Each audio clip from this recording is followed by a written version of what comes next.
3, 2, 1, go. Oh, well, I'll do it myself then, thank you. Good morning. How are you? I thought we were going to do a dance routine then. Now, I was going to say something big and profound, and I've forgotten what it was. Something to do with the sunrise. No, it was beautiful. Anyway, good morning, happy Tuesday. We'd like to look at today's menu.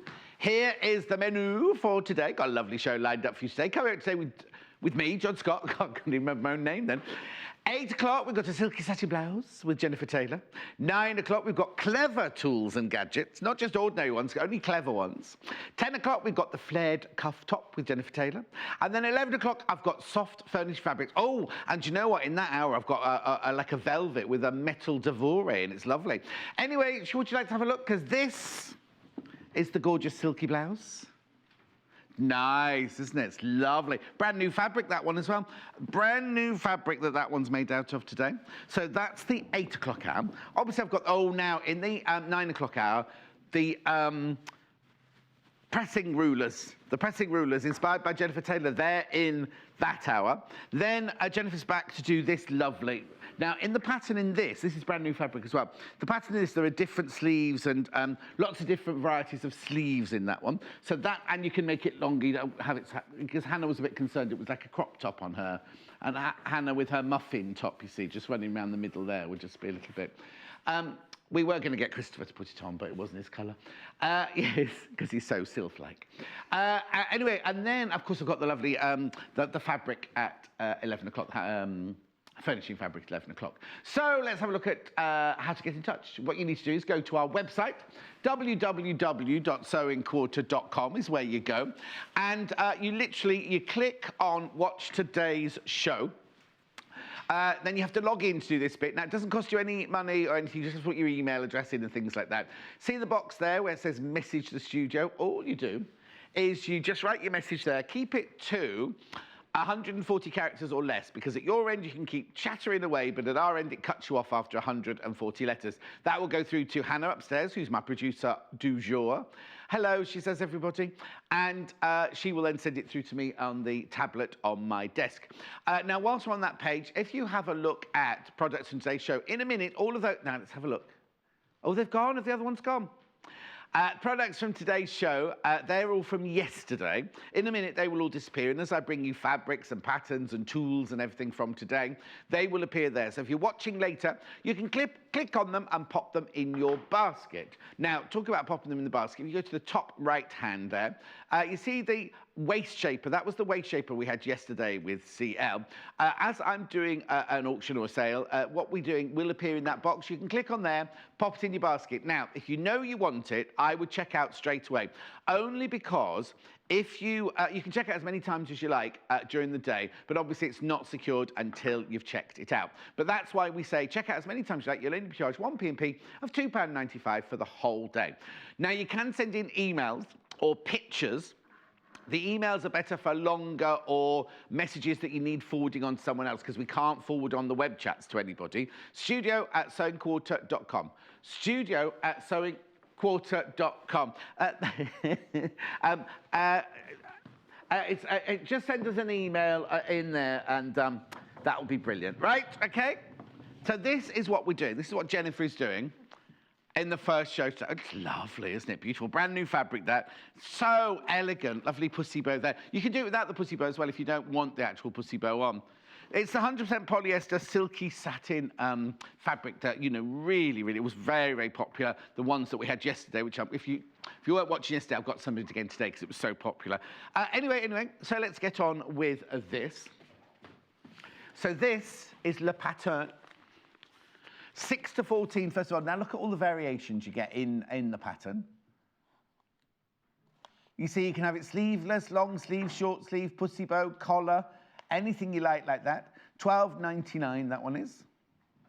And it also comes in the other size way, which is a 14 to 22.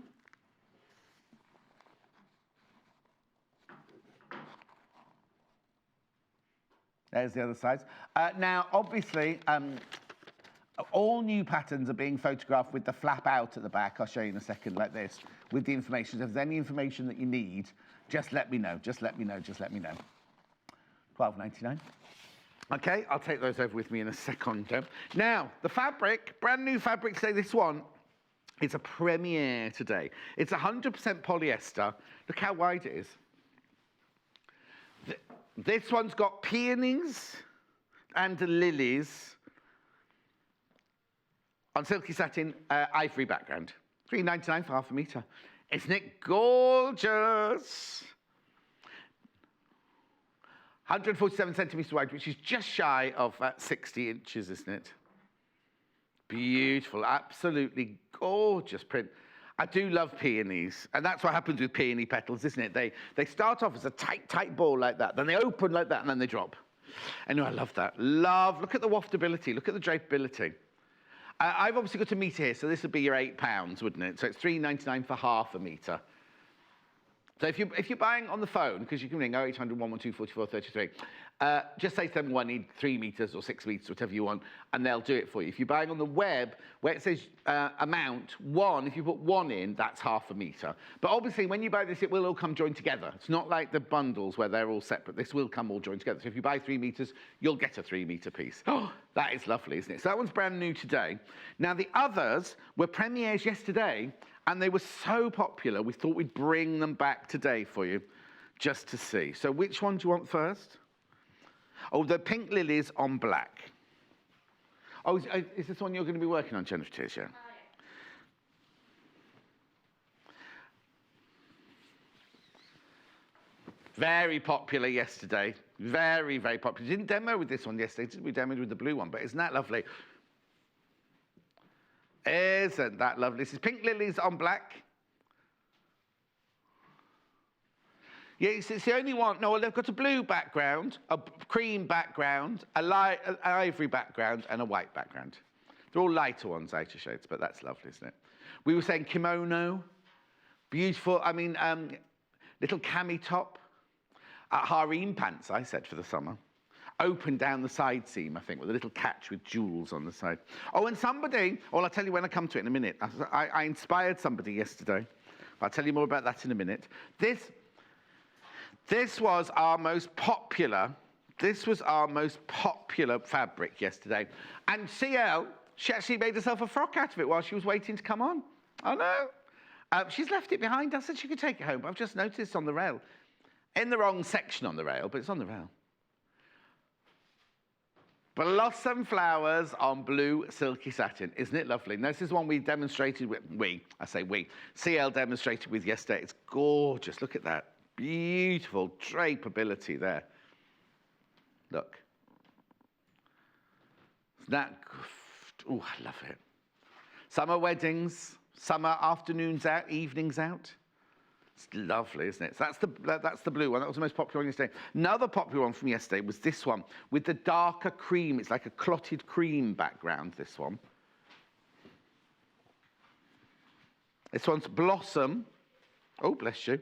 Everyone's hay fever started this morning. My eyes are itching. Hannah's sneezing all over the place.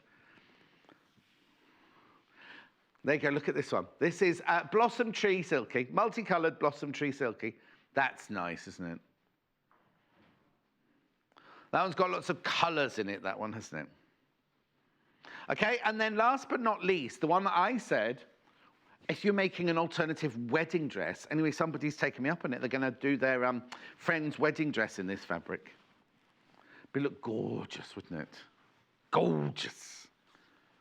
Look. We want to see the wedding dress when it's made. Look at this.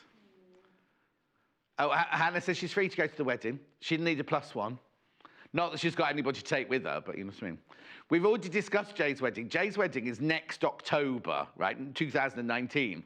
And Hannah and I have said if we haven't got a +1 each by then, we'll have to take each other. $3.99 this for half a metre.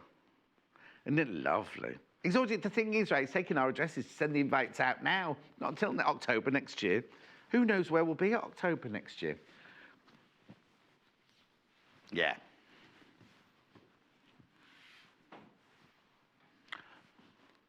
Oh, a free to wedding save the day. Oh, that's a good idea. It's extra cost, though, isn't it? Weddings aren't cheap, are they? Anyway, shall we go and see Jenniffer Taylor? Because I've got something very, very important to tell you. Oh, careful, Mandy. Hello. It's her birthday! Yeah. It's her, and she didn't tell anybody. So no cakes, no flowers, no cards, just me. Yes, just you. Oh, no, You're the only person that needs to know, John. Special, you see. Oh, well, I hope you have once you've gone, have a lovely day while you're here. Yes. And an even lovelier day when you go home. Thank you. You got anything planned? No, just taking it easy. Just taking it easy. What, just more sewing, you mean? Yeah. Mind you, it's going to be a gorgeous day, and you've got such a lovely garden. I know, yeah. You can spend the I was out there afternoon yesterday with my old singer, so don't it's funny because the picture I was sent of the blouse that you were making was in your garden. It looked really lovely. And has hubby got the day off as well? No, he's not. He's working. Oh, you can just get drunk on your own. It's fine. Yeah. Right. Anyone want to join me? Yeah, exactly. It's fabulous, isn't it? It's beautiful. But we're not doing the whole, or you're not doing the whole. Oh, this is nice as well. Well, I was inspired by today's make, so I thought I'd wear my one. But this is all old vintage scarves. Oh, is this in your book? No. Oh, no, it's just something I've made something you threw together. Not threw up, threw together. We're going to concentrate on sleeves today, aren't we? Yeah, it's a sleeve-tastic show, isn't it, yes, I think? Yes. So with this one, it's the very typical... Bring it forward if you want to bring it forward. Typical sleeve with your plaquette and cuff. So we've got our continuous lap bit there, you've got the cuff and the pleat. So this is a standard one for your shirt making, whether it's for your blouse or for your male shirts as well. So I thought this was a really good one to focus on. So this is your posh one. Brilliant. So I thought we'd really concentrate on that one today. Yes. If you have any questions about it, though, just send them in. So if you want a specific answer about the collar, for instance, just let me know, and I'm more than happy to go through it with you. Let me just show you the front here, just so if you are going to get the pattern. Yesterday, though, Hannah and I couldn't see a difference between A and B. Were we being really thick? I'll show you the other one. I'll show you this one here. A and B is just that it's a contrasting collar and cuff, so it's just telling you exactly what you need to cut for those pieces. Yes. So it is the same blouse, you're absolutely right. However, one is with contrasting. Oh, God. Do you know what we were going? Well, that bow's a bit wider there, and she's got her hand on a hip, and she's got her hand out front. No, so it's just if you wanted to know how much fabric to do, of course, if you're going to do the pussy bow and the cuff and a different colour. But then you've got a very regular, straightforward short sleeve shirt. Yep. Regular, straightforward, long sleeve shirt. Then you've got, like, it looks like a slightly longer sleeveless. And then you've got like a shirt waist almost. There's a lot of patterns. Yes, and you obviously with the shorter sleeve as well on F, so a different sleeve altogether on that one. So there's quite a lot in there for your pattern. Eileen says happy birthday, Jenniffer. Thank you, lovely. Thank you. Oh look, happy birthday, Jen. Enjoy your day from Ellen. Thanks very much.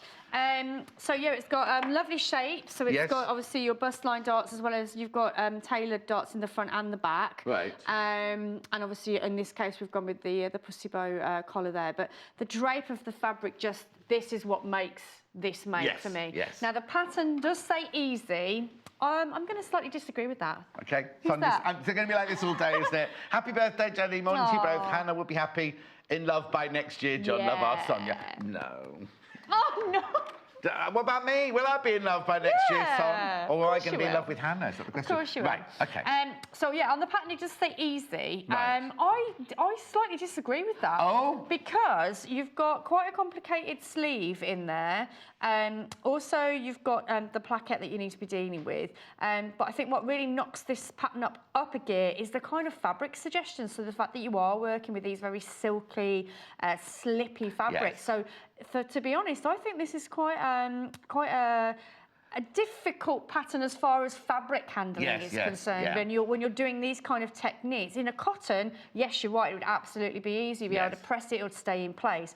Whereas when you start mixing up with these more silky and satiny fabrics, so if you're making the traditional one, because you don't want to make the pussy bow one out of a solid, but if you make them, say, out of one of our Spectrum solids, then you make a straightforward collar and seam front's going to look gorgeous. and it will be easier. As soon as you get onto the silky ones. Yeah, you've got slippage and all that kind of thing. That's what makes it complicated. New So skills. yeah, I think it's definitely a pattern that will go from being, like you say, if you're worried about the fabrics, then go with your cottons and they would just look gorgeous. Yes. But if you really want to take your dressmaking up a level, then this is the fabric And also, for you. if you're going to do the pussy bow floaty like this, then you've got to go with the silky fabrics. Jennifer, happy birthday. Thank you. And it's Terry's birthday. Amanda's sister's Terry's birthday today as well. Happy birthday. Fellow What star Taurian. sign are we in then? Taurus. Oh, Taurus. Oh, yes. Right. And I am a bit of a Taurus. Right, okay, so this is the pattern piece. So you've got 3 pieces to your sleeve. So this is obviously the sleeve itself. Then you've got a little strip here, which is pattern number 7. That is important, believe it or not, even though it's just a normal, it's just a straight bit of fabric that you're cutting. So that's an important piece. Right. And then the final piece, which is this one here, is your pattern 8, which is your cuff. Right. Okay, so in order to do the sleeve, in this case, you need 3 pattern pieces. So again, I think this is the one that you'll probably forget about. Yeah. You'll probably lose. Yes. So make sure you keep an eye out for number 7. Okay, so I'm going to put those to one side before we lose them. And also you're going to need your interlining. So we've gone with a sew-in interlining on the cuff. Yes, for the cuff here. So that's that one there. Is there a reason it has to be sewing? Can you not use iron-on if you wanted to? You could do, but I think with the floatiness of the fabric, I just think the sewing just gives it a little bit more structure and it doesn't kind of stick. Yes. You want it to feel light, whereas if you're fusing, then it's going to make the fabrics. What it is you're going to keep the personality of the fabric, because if you ironed it on, you make it into a thicker fabric, whereas this is going to sit between the 2 layers and just give it a bit of stability. Just give you the structure, but then you're still not losing the feel of the fabric, absolutely. It's just inside the whole cuff. It's inside the whole cuff. So the only place that you're using the interfacing on this option, which is option A or B, is the interlining is in the cuff and only the cuff. So there is no interfacing or lining in the pussy bow. Oh, and what about... So what we've done, in this part here, it says not to put any fusible in there at all. However, what I did is a trick. So if I just open that up for you, because you don't actually sew the plaquette down. Yeah. So you can see the plaquette is slightly open there. Yes. So what would keep the plaquette in place is the buttonholes and obviously the buttons on that side. Whereas what I decided was the sort of quick tailor's method, and I've used the Wonder Web. So not only does that fuse it down, but it also gives structure to your buttonholes and for your buttons. So it's not gonna get damaged over time. That's gonna give it the extra protection that it needs. Yeah, because if you just put buttonholes and the buttons holding the facing back, every time you iron it, you're going to have to make sure it goes, and whereas this is just going to give it a bit of stability. You can also use this to turn your trousers up. If your trousers come down, you can use it to hem your trousers and things like that. It's fantastic. It's just... But it's a perfect quick speed tailoring option to give you structure in that plaquette, but not lose the quality, which is the same we talked about here. Yes. You're not losing that quality in the front of your blouse there. Okay, so back to the sleeve. So you've got your 3 pieces and you've got your interlining, which is for your cuff. So it's really important, obviously, you're transferring your notches. You do that anyway, but with this case, it's this bottom part here that's super important. Right. So in our sleeve, you've probably not seen this, but I'm not sure if we've done males' blouse shirts before, but we have a pleat. So this is a knife pleat here. Yeah. And we've also got a section here where we're going to make our opening. This is for what would be a plaquette. Of course, because the opening's not in the seam, is it? No. So these 2 seams would come together. So the opening for the cuff, which is this section here, is actually being cut into the fabric. So it's not on a seam. Yeah, so it's not on a seam at all. So that's the important part there. Obviously, as we come up the pattern, we've got our 3 notches up here, which I've already put some tailor tacks in for you. That's to put your sleeve in. So again, hopefully we'll have time to put the sleeve into the garment. Oh, okay, brilliant. And then obviously this is indicating the front. So we've got a single triangle on this side and 2 triangles on that side to indicate the back. And you just mark those in your pattern just with snips? Just my snips. So anything that's in the fabric, I've used my traditional tailor's tack method. Yeah. And then anything that I can put on in the seam allowances, like these triangles, for instance, I've just made little snips. Okay. It's really important with your sleeves, any sleeve, whether it's this full sleeve or the patterns we're going to do later on, is that you make sure you get at least these two triangles in, because we need to know which is the front and which is the back of the sleeve. It makes a total difference when you're, might not look any different when you're sewing it up. Yeah. But when you're wearing it, you will totally feel the difference because basically your arms will feel like they're going backwards, and we don't want that. No, so you want to be able to move around. Yes, exactly. Move around. So I've transferred all of my bits and bobs onto my fabric already. I've just done the one, because obviously we're just doing the one sleeve. Another little thing to take notice of here is this is the your actual bicep. So if you feel that you need to go up or down, just check the pattern piece here to see how big the sleeve is finished. Yes, I was going to say that's the size. So if you have chunkier arms, which some ladies do, measure around your bicep. Yes. Have a look at the bicep measurement there and make sure there's enough, because that's your bicep plus ease, isn't it? So you need it to be big enough. So if your bicep is the same measurement as that, you know you need to make it wider. You need to be adding something, Morning, Jennifer. John, could I glue the interfacing to hold it in place until I sew?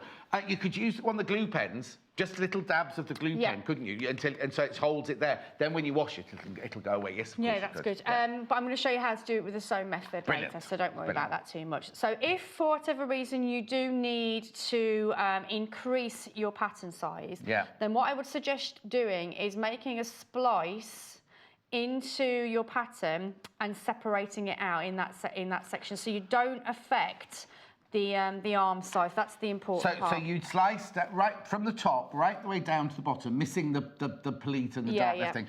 Keep this together and open it out. Way. So I might actually make a cut this way as well. So you're not affecting this part, but you're just opening up that section. You don't want this part to get bigger, but you want this section here to be bigger. That needs to stay the same, otherwise it's not going to go into the armhole. So you're basically cutting into the pattern into a cross shape, angling it out that way to get the difference that you want. So it's like a bust adjustment, it's like a bust adjustment, absolutely. And then obviously what you want to do is just get your ruler and straighten up your edges, and then you'll know you've got enough room to do all your dancing on a Saturday night, okay?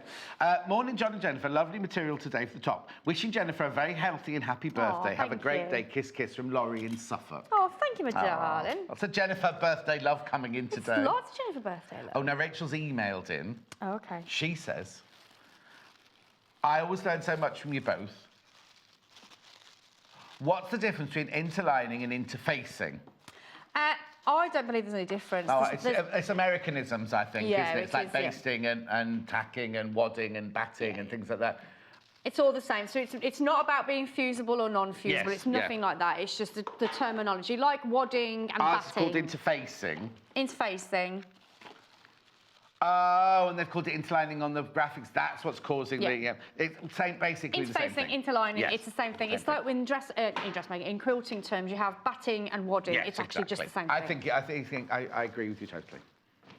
Right. Batting and the wadding. Right, okay. So the first thing I'm going to do is I'm going to do our opening up what is actually called a plaquette. Yes. Okay, so we're going to do our plaquette first. So I'm going to go to my sewing machine, just going to a normal straight stitch, and what I'm going to do, in fact, I'm going to get my pen out and really draw this out, because I don't want you to miss. No, and also you can see straight away how much they, you do have to be attentive to the movement. You do really have to be, absolutely. So obviously dressmaking, you will need to wash your fabric first. That's always a given. And then what I would also just suggest you do, I mean, I've just gone in with my serrated scissors, which are fab, because what they're doing is they're gripping the fabric as you cut, so it does reduce some of the sliding. Yes. If you're, got those in the next hour, by the way. If you're confident with your rotary cutter, I would strongly suggest maybe actually cutting out your pattern pieces with your rotary cutter. Amanda Wyatt would definitely be using her rotary cutter. So obviously it depends on the size of your mat and how big your mat is. So if you've got a big mat, then I would definitely suggest going with your rotary cutter on that, because you can see it just wants to move and shift all the time. So my little trick would be that before you put your pattern pieces on, give the fabric a tap, and then you can see that it'll start going into place. If I just move it out of the way, if I start just tapping it kind of sits back where it needs to. I've never seen that before. Just tap it, just give it a little tap. I'm always tapping, so tap, tap, tap, tap, tap, and it'll just want to straighten itself up. Another option is when you have actually washed your fabric, pull it on the bias as well to bring it back into shape as well. If you've not got your serrated scissors and you know that you're going to be doing some of it and parking it and coming back to it for a couple of days later, I would suggest using your pinking shears, because this fabric will want to fray. Yes. Okay, so pink and shears would definitely be an option. If you've got time, overlock it, but don't cut back the seams too much because you obviously want to make sure they fit. And also, this pattern does give you instructions for French seams. So it's super important that you don't take off any of the seam allowances. So I think pink and shears would probably be your safer option, but it will want to fray. Okay, so coming back to the placket. The placket. So what we're doing, we've got 2 little notches here. So there's one here and one there. It's just coming in now. Come in. There you go. So there's 1, there's 2. Yeah. Okay. That one there is indicating where our that one there is indicating where our cuff will be attached. So you know which is the front and the back of the cuff. Of course. And then this one here with my 2 tailor's tacks is my box pleat for later. Yeah. Okay. Knife pleat. Knife pleat. You're doing box pleat, the next one. Okay, so what we're going to do is we're going to sew towards our tailor's tack. Now, this isn't a dart, so you're not folding the fabric. You are literally sewing towards the tailor's tack in this case and coming back down on the line. On the line. Okay. Kerry says, happy birthday, Jennifer. Love you so informative. As is John, thank you. This top and pencil skirt, and I can't take... Oh, and I can take on the world. Ah. No, it would look gorgeous, you minxy thing, Kerry. I think this fabric would be delicious for nightwear. Really special. Talking about weddings, I think it would look amazing in a wedding dress. Oh, yes, it's an alternative wedding dress. Yeah. But also, I think for evening wear, very sexy, minxy nightwear, I think would look glorious. Going lingerie, darling, lingerie. Sexy and nightwear in the same sentence. Yeah, absolutely. Well, it just wants to just skim across the body. I know, I was trying to do a kimono. I was saying kimono all day because I didn't want to say sexy lingerie at 8 o'clock in the morning. You can say it, though. It's your birthday. Wendy says, thank you for explaining the top of the sleeve. The bit with putting the extra in Oh, you're welcome. No problem at all.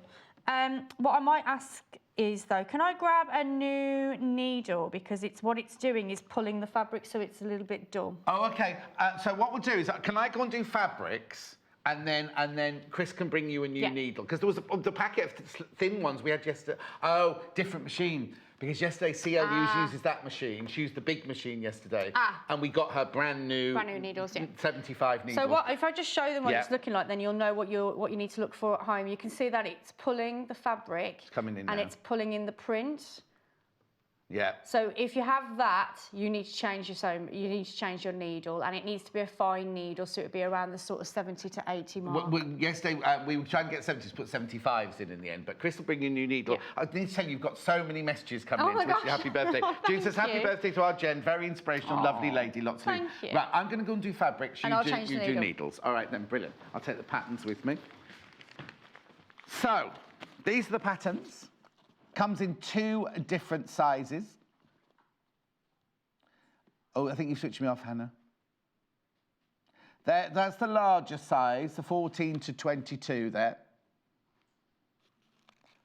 And then the 6 to 14 is there going across the bottom. Because they've got different item codes. You just need to check the item code number of the size that you want. What, the lady on there? She's trying to be a catwalk model. She's not a not a smiley model. It's got a very, well, no, that's what most people's hair do, that, Hannah. It's only yours that doesn't do that. OK, so they're the patterns. The fabrics now, this one, the one that the blouse is made out of, is brand spanking new today. It's almost 60 inches wide. It's 58 to 59 inches wide. Beautiful, isn't it? Look at that, the way it drapes. I'll just let it drape like that. Just gorgeous. Brand new lilies and peonies on ivory. Now, it's £3.99 for half a metre. Half a metre, £3.99. Gorgeous dressmaking fabric there. Look at the way it drapes. Everybody who's bought it so far has bought multiple units. Nobody's just bought half a metre. They've all bought multiple. Well, I was going to say, well, you use it for a gorgeous frock or a gorgeous blouse like Jennifer's done. So that one there is £3.19 for half a metre. The one that Jennifer is demonstrating in is the only one with a dark background, and it's Pink Lilies on Black, it's called. I'll just fold that one up there. This is one Jennifer's demonstrating on. Now, do you know what? Yesterday, we had 2 absolute favourites. Today, they're all level pegging. They're all level. Well, you didn't see that one yesterday, obviously, the lovely peony one that I've just shown you. £3.99 for half a metre. Now, you see, this one would look lovely as a kimono and as a negligee, wouldn't it, this one?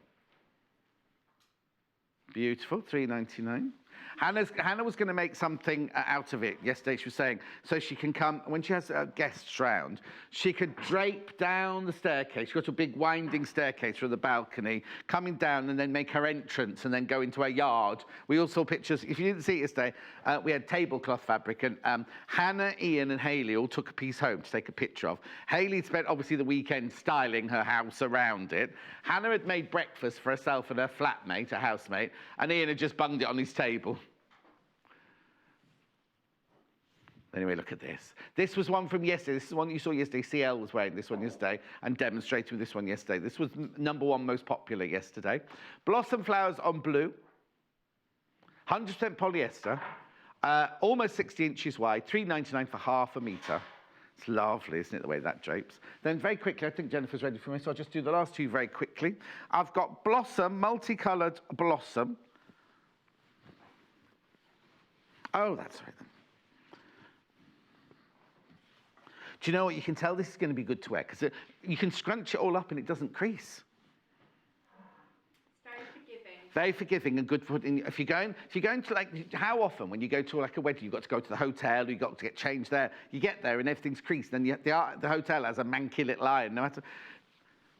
No matter how, oh no, I obviously go to a posher hotel than Hannah because all the hotel rooms I go to have got an iron in. Hannah stays in a hotel where all the rooms have to share one iron. Look. That's lovely, isn't it, that one?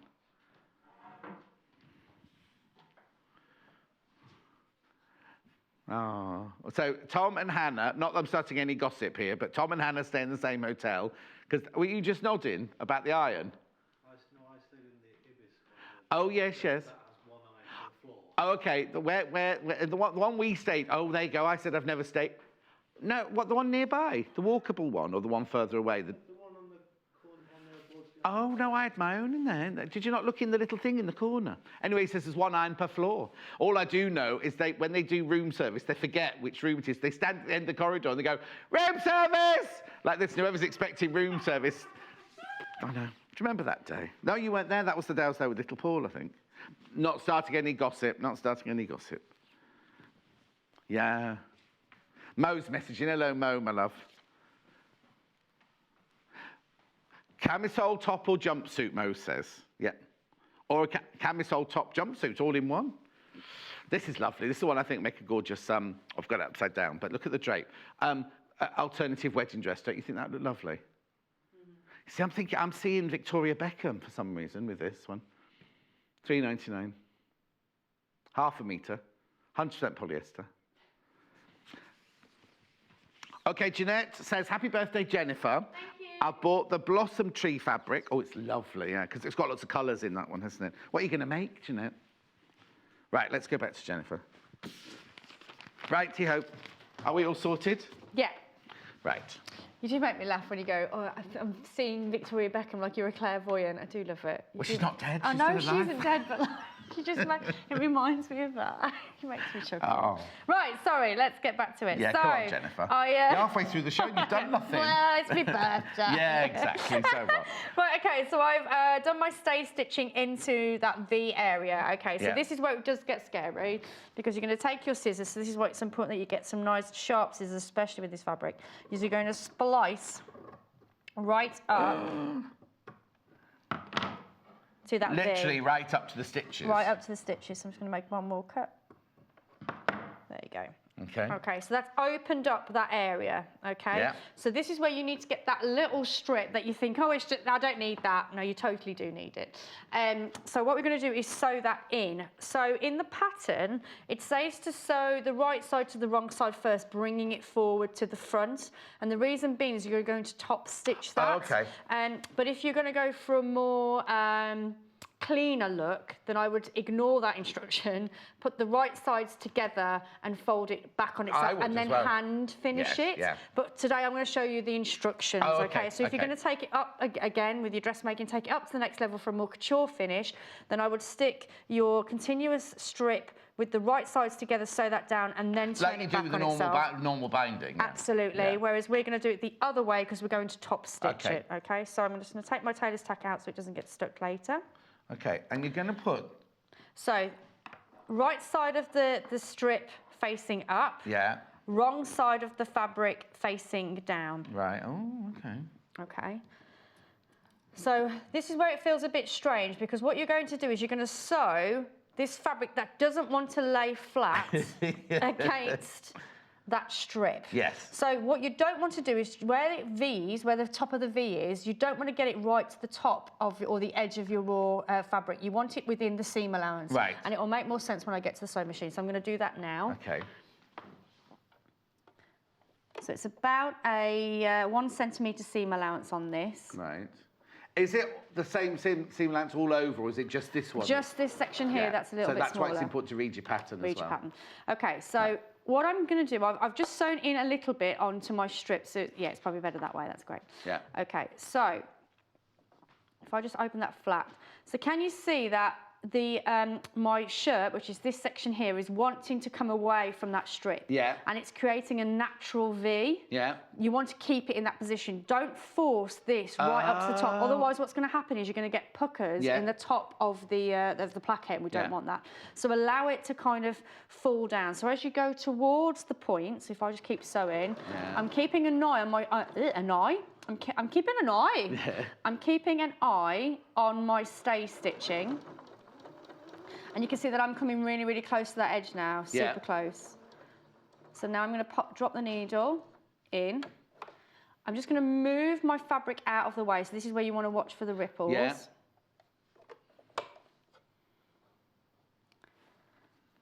That's it. And then I'm going to carry on across. There you go. So it's still in a little V. It's in a V. Yeah. But the seam allowance doesn't change. Okay.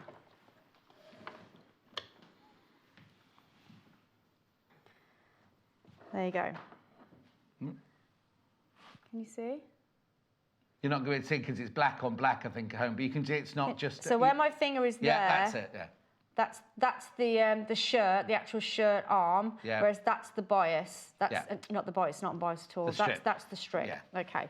So then what you're going to do is fold this back on itself to enclose that seam. Like so. Hang on. Let me get the eye out. That's why we've got these. Michelle, good morning, John and Jen.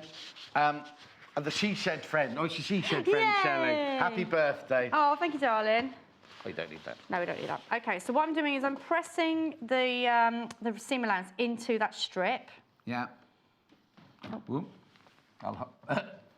Right hand. Let me come that side of you so I can hold it. Disco dancing. Well, it's my birthday. Right, pressing that. So the strip, I'm pressing the seam allowance from the shirt into the strip.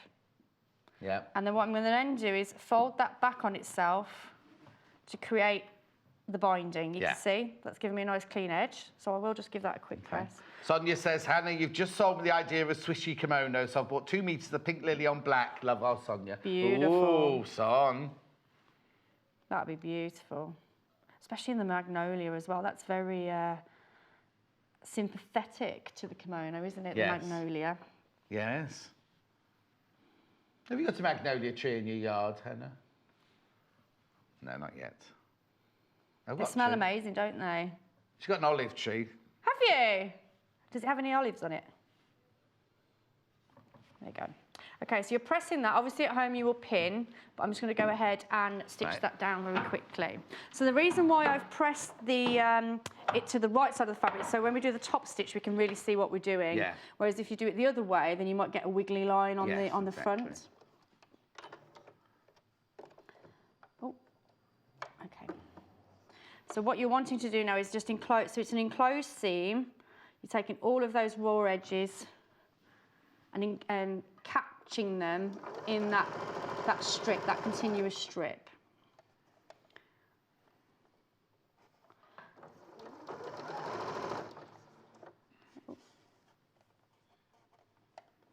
So it does really want to jiggle around, this fabric does. But that's why it makes it so lovely. And also, you are standing up, doing it in front of the nation, whereas at home, take your time, and you'll be, you're not fine, but you know what I mean? We're giving you impossible, we're adding impossible. It's not impossible, it's just that obviously I'm doing it on a time. Yes, exactly. Time challenge. And standing up as well. And standing up. But, you know, it's a tricky fabric, we're not going to lie to you. It is a tricky fabric, but then because of that, this is why you've got this beautiful blouse. You're not going to get this kind of float with the cotton. You're just not. Oh gosh, no. So, you know, and this is what dressmaking's all about, isn't it? Learning your fabric knowledge and, you know, starting to deal with those more trickier fabrics. So what that's giving you now is a nice opening, once you've pressed it, to your shirt. Right. Yep. Yeah. Okay. There you go, that's it. So that's giving you that opening in the shirt. So you can see that it's not in what would be the side seam, which is this. This is going to be sewn together in a second. Yeah. So this is the opening for your cuff. Okay. So on your shirt, you've got a plaquette. So it's actually a full-on band. Let me just write that again. Yeah, that's better. So you can see you've got the point on the top. Now that's actually a different kind of placket. So this is the next stage up. But to achieve the same detail, this is the quick version using the continuous strip. Yeah. Okay, so this is a lot of men's shirts have that as well. Oh yeah, this is totally. these are just shirt makers. That's a full dress shirt. Yeah. So, but this is that's the first step to going on to that. Do they tell you to top stitch that corner bit, or do they leave it open? Yes. So what you would do is once you've pressed your piece together, you would top stitch just the corner of that, and that just helps keep it in place. Yes. Okay. But what I'm going to do is go ahead and do our knife pleat and then get the cuff on. How many minutes did you say? We've got 12. 12 minutes. Really? Oh, wow, that's gone super quick. Okay, so I'm going to pop that on there for a second because we're going to do some pressing. What I will do is bring the pattern in because it will make more sense doing this. Okay, so what we're about to do here is on this part of the pattern. Okay, so we've got, in my fabric, which you'll see in a second, these two top sections I've done with my red tailor's tack, and I've done these bottom sections here I've done with two little snips into my seam allowances. Right. Now it's really important, can you see here that there's an arrow? So what I'm going to do is bring my tailor's tack over to my arrow. So obviously you're not going to draw an arrow in your on your fabric, but what you can see that it's towards that slash that we did earlier. Yeah. So I'm just bringing it towards the slash. That would be my little tip for you. Okay. So I'm going to do that super quick. I'm going to stop again. No, because if I go round like this, I'm taking the wire with me. I need to go. You stay there. You stay there. There you go. Thank you. Okay. Really, we should just plug it in that side. It would be so much easier, wouldn't it? Okay, so I'm bringing this dart, this tailor's tack to that placket. So what I do is I fold my fabric over completely, grab a pin, I'm putting it through the first tailor tack, which is that one there, lifting up the fabric to find my other side of the tailor's tack, which is that little red dot, just there, popping the pin in and going through the board. So I know that's in place while I'm jigging around, finding the two notches in my seams. Yeah. So now I've found it, I'm going to keep it there where I get my iron. So when you're pressing, you're not moving your iron, you're keeping it still. I'm just going to go slightly past my tailor's tack, just to help me before I get to the iron. And then what I'll do is before I take it off the board, I'm just going to pop a pin in there like that, okay? Right, yeah. Right then, so what we're going to do is we're going to increase our stitch length to the longest it will give us, and this is going to be one of our stay stitches. So it's just a temporary stitch that will come out basically once you've made the entire garment. This stays in the whole time until you're ready to wear it, basically. So you know when you go to shops sometimes and you buy a jacket and you think it's got no pockets, Yes. it's basically this stitch. It's just holding it in place until you're ready to wear. Well, that's just it. I went to a Lady Rattlings thing with lovely Barbara Windsor, actually. And sitting on my table was quite a famous TV presenter, and he had this brand new suit on, and it had all the you know, how it has the stitches across here and the stitches on the pocket and the cross stitches on the vents at the back.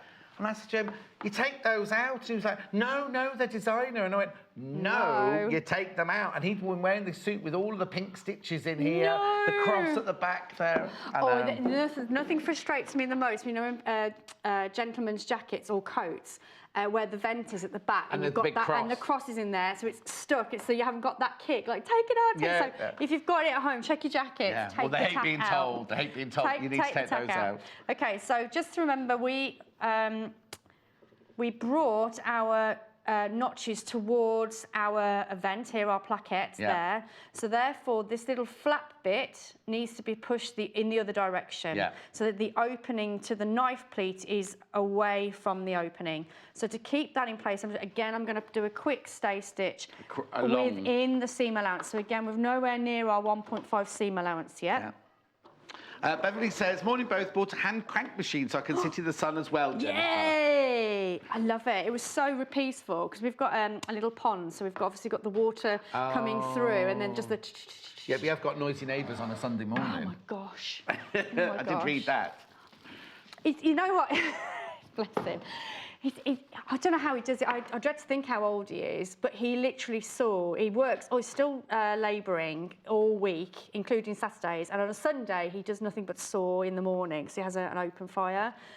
Oh my gosh, it's okay normally, but it's just the shouting telling us to shut up. That was so funny. Because it kind of turns into a white noise occasionally. Yeah, no, it does. Because you get used to certain noises, don't you? Yeah. Okay, so we've got the bottom of our shirt done. So then what we're going to do now is our French seam before we get to the cuff. Right. Okay. So with the French seam, you don't do your normal right sides together. Okay. You do it the other way around. So this does feel a little bit strange. So we're going to stitch the wrong sides together first, and I'm going to do it with a 0.5 seam allowance. Right. No pins or anything, Jenniffer Taylor? No pins at all. I'm just going to go for it. Obviously, again, at home, guys, please pin. Yeah. So I'm going to do a 0.5 centimetre seam allowance all the way down. Wrong sides together. Wrong sides together. Did you do the whole blouse with French seams then? Did you do the side seams in the French? Oh, sorry. Yeah. Yeah. So shoulder seams, side seams. Yeah. And the shirt sleeves. Yeah. Which I think is really important when you're using a fabric like this. Yes, totally. Again, if you're going to take it down from experience point of view and just do it in a cotton, for instance, a lightweight cotton, then you can get away maybe without doing a French seam. But with something like this fabric, it just, again, I think it takes it up a level. But also you could do the cotton one with the French seam to practice the French seam before you go on to a slinky fabric. A slinky fabric. Okay, so I've stitched my 0.5 centimetre seam allowance. Wrong sides together. Wrong sides together. Now I am going to clip this back even more so. So this is where your scissors really do come into play. And I'm literally going as close to that seam as possible. Right. Scissors in the next hour. Hannah's frightened. You know what, not with these scissors, they really do help you along. Yeah. Well, they're just gripping the fabric as they go along, aren't they? Normally that would be an absolute nightmare to cut with normal scissors, but these scissors really do come into their own with this fabric. Great for stretch fabric as well. Yeah. Okay, so I've done that. So I'm bringing this now, the right sides together. I would go ahead and press that seam first, but for speed, I'm just going to get on with it. But it's like with all dressmaking things, isn't it? I always say, after every single line of stitching, press it. Press, yeah. Which is completely opposite to a quilter, but dressmaking. It's imperative, I think. It's really important. How long got? 4 minutes. That's fine. I reckon we'll get the cuff on in that time. Okay. So this is why I unfortunately, I do disagree with the pattern being easy. Like I say, you've got quite a few techniques in there. You've got a collar, you've got a cuff in there with a plaquette, not only for the button front, but also for the sleeve itself. French seams. Now, those aren't easy seams. Yeah. So I do think it's It's definitely an adventurous beginner if it's going to stick with the easy. Now, the seam allowance you're saying there is smaller than a normal seam allowance because you've done one side already, haven't you? That's right. And then you folded it over. So it might look like you're doing a much smaller seam allowance, but you're not actually. No. It's actually working out at the 5/8 inch seam allowance. But because you've done the first line of stitching already, encasing the raw edge, and now doing this, it looks much smaller. It looks much smaller. So it's about your maths on this one. Yeah. But again, your pattern does kind of show That's you all why of Hannah that. was getting confused upstairs. No. So this is where you're like, oh, have I done it right? So once you've done your 2 lines, so you can see that's now a nice enclosed seam, nice clean edges, no raw beading or anything like that, which means it's going to be great in the wash. So when you open it up, what you're looking for is a nice clean seam. So it looks like a normal seam on the outside, but you just know that you've encased all of your raw edges on the inside. So it's really important that you do that clip back, because if you don't, then what's probably going to happen is what I call bearding, where you've got like little bit of straggly bits, and they are a nightmare to trim back. You're more likely to cut your blouse than you are actually the little trimmy bits. So definitely grab yourself a pair of those scissors, because it does make all the difference when you're doing your trimming back. Brilliant. So now we've got our lovely French seam in our sleeve. We're ready for our cuff. So I'm going to just double check. No, we've got loads to do, It's got to put the cuff on, Oh, no, we'll be fine. We'll do the cuff in no time. Let's go. Yeah, they thought you'd finished upstairs. No. So not that one. So now, what about... okay, there's the interfacing. Okay, so we've got our cuff piece, which is a square. Now, the interfacing does come... It says to cut the whole thing out for the interfacing or interlining. Right. Whereas we're going with the sew-on one. Oh, no. Now, I actually found it better to cut it in half. Even if it was an iron-on one, I'd only use half anyway. Me too. So I've cut my interfacing in half, so I'm only using half of that. Yeah. So the first thing we're going to do, obviously, you can see that I've transferred all my notches as well I would have done on my normal sleeve. Yeah. And I'm going to put that together first. So notch and notch together. What I'm going to do is sew this on using within the seam allowance. So I'm going to go with a 1 centimetre seam allowance on that, holding it in place. And that's not going to go anywhere, so you don't need to take this out. It's going to stay in there. It's permanent. Yes.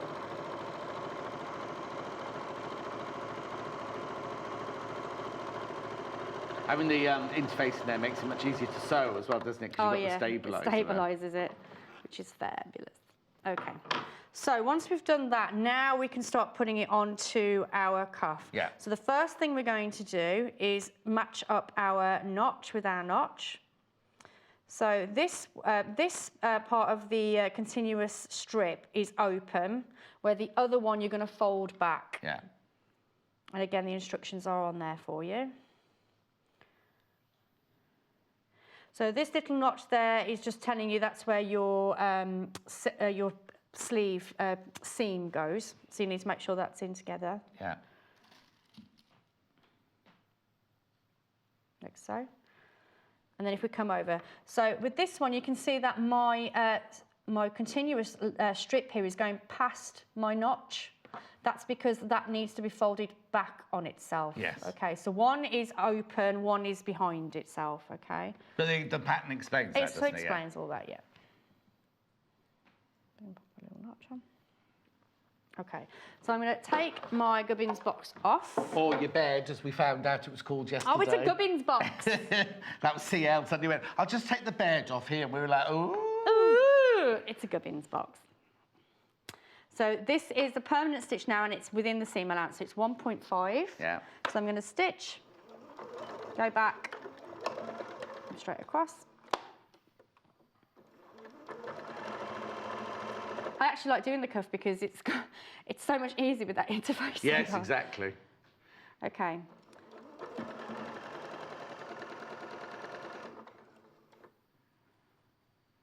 So we're stitching that down.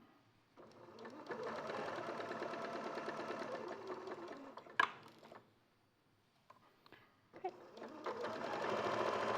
And again, just do a quick back stitch. Okay. So that's that bit done. So that's the cuff. Oh, just attach there with a bit of thread. I can recap the fabrics in my next hour, could I not, if I've not got time? Yeah, only because I want to see more demonstration. And is that all right? Yeah, sure. Right, so we've got our cuff attached now with our sewing interfacing. So what we need to do is open the cuff out. Yeah. you can see it's looking great already, isn't it? Yeah. Okay, so what we're going to do is bring this fabric back on itself. Now, the great thing about the interfacing is that you know where the halfway point is because you've already done that work. So you can see that my edges are all joined up now. Okay, so I'm just going to pop a little pin into that section, like so. And then the same on this side. Yeah. So without the roundup on that side, how many minutes has Jenniffer got? Oh, 2.5 minutes. We're all right. Oh, it'll be fine. I reckon you can still do a roundup. Okay, so. And what I'll do is I'll recap the because I want you to see more of the sewing. I'll recap the fabrics at the beginning of the next hour.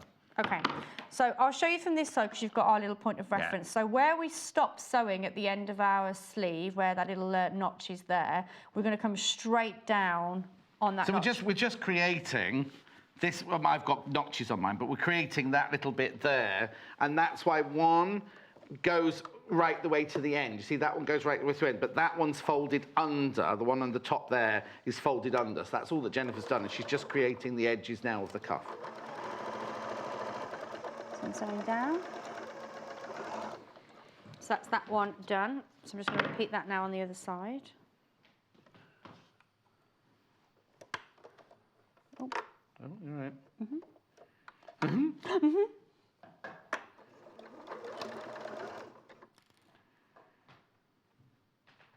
And again, with our fabric, like we tapped it when we're putting our fabric patterns onto our fabric, don't be afraid to tap it when you're on the machine, because again, it'll want to kind of move and shift, and that kind of just makes it behave itself a little bit more. Okay, so we have our cuff attached now. So we're going to fold these back. Now, you can clip these, whereas I actually like to, because it's a straight angle, a right angle there, I'm not going to clip it. I'm just going to, because it gives you that more structure in the points of your cuff.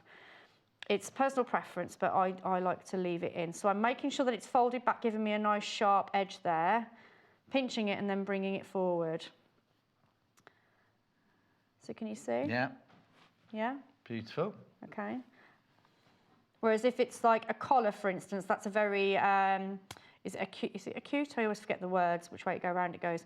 Because it's not a right angle, you do need to clip, whereas because this is a straightforward right angle, I don't trim back, but it's just to give it a bit more structure and point in those cuffs. Okay, 30 seconds. We can do it. Roll it round. So the last thing we do now, if I just get the sleeve board out very quickly, this will help explain it. So this is where the sleeve board is really invaluable when it comes to doing these types of sleeves especially. If I roll that on. Sleeve board will be back in stock soon. Okay, so what you want to do, taking the bit with the interfacing on, that needs to go inside the cuff. Yeah. Like so. And then this will then come and be turned under like that. Would you machine or hand whip? So again, I'd hand whip that for a more couture finish. Yeah. However, what you could do is just top stitch the whole thing. So literally sew around the whole square. Yes. So not only will give you that nice crisp corners at the bottom of your cuff, but will also keep that seam all enclosed. But personally, I would hand stitch it. Brilliant, perfect timing as well. 10 seconds. Jenniffer will be back in an hour with the other blouse. I'll go through the fabrics at the beginning of the next hour because I've got tools and fabric in 3 minutes from now. See you in a bit. Join us on Facebook. Simply search for The Sewing Quarter and like our page for the latest news and more. Join us on Thursday the 17th of May when Paul Clark creates a couple of key garments for every man's wardrobe. At 8 AM, Paul will be sewing a casual short-sleeve shirt with fun design options. A range of fabrics featuring quirky prints will be on hand to mix and match. Then at 10 AM, we're smartening up with a must-have waistcoat design. Sharing his top tips and techniques, Paul will be choosing from richly coloured fabrics and silky linings to create a very special garment. So tune in for 2 hours of sewing for him. Thursday the 17th of May at 8 AM and 10 AM. Only on Sewing Quarter, Freeview Channel 78 and Sky Channel 687. Tune in on Thursday the 17th of May when Lucy Brennan is here with not one, but 2 gorgeous quilts. At 9 AM, Lucy is making a curvy log cabin quilt with geometric blocks creating the illusion of perfect circles. Choose from beautiful kits with fabric from Liberty, Joel Dewberry and Tanya Whelan. Then at 11 AM, Lucy is back with the Bebe a la mode quilt, which features appliqued petals edged with pretty machine stitching and a choice of kits in delicious berry, peach and mint colourways. So join us for a double helping of quilts with Lucy, Thursday the 17th of May at 9 a.m. and 11 a.m. only on Sewing Quarter, Freeview Channel 78 and Sky Channel 687.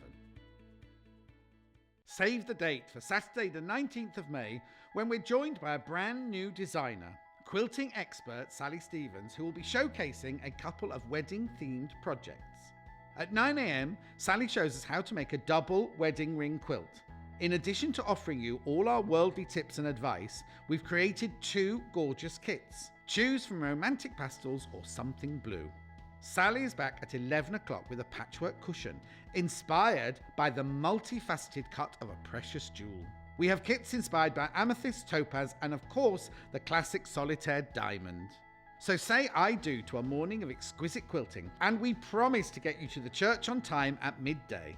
Saturday the 19th of May at 9 a.m. and 11 a.m, only on Sewing Quarter, Freeview Channel 78 and Sky Channel 687.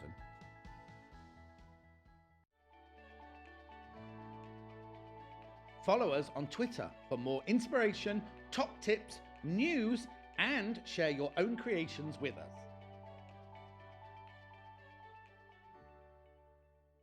Simply Sewing is a magazine for dressmakers and home sewists who are passionate about fabrics and love to sew with stylish patterns. Each issue is packed with technical know-how, templates and easy to follow instructions to sew yourself quick wardrobe updates, accessories, plushy toys, gifts, bags and more. Plus, each issue comes with a free dress pattern from our expanding trend-led collection.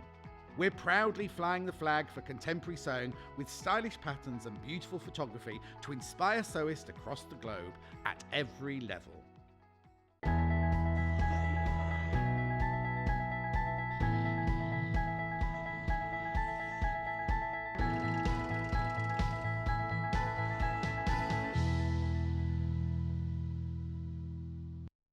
Jenniffer's gone off for a birthday cup of tea now. Oh, I've got a lovely message. I'll read it to you in a second. I didn't have time to recap the fabrics in the last hour. So before I start my clever tools, we're going to finish the fabrics for the satin, silky satin blouse. Now, it's called Silky Satin. It's 100% polyester. This is the brand new one today. Brand spanking new today, this one. This is a premiere. Beautiful. Now, we haven't got a favourite today. They're all level pegging. Look at the drape on that. Look at that gorgeous, gorgeous drape on that.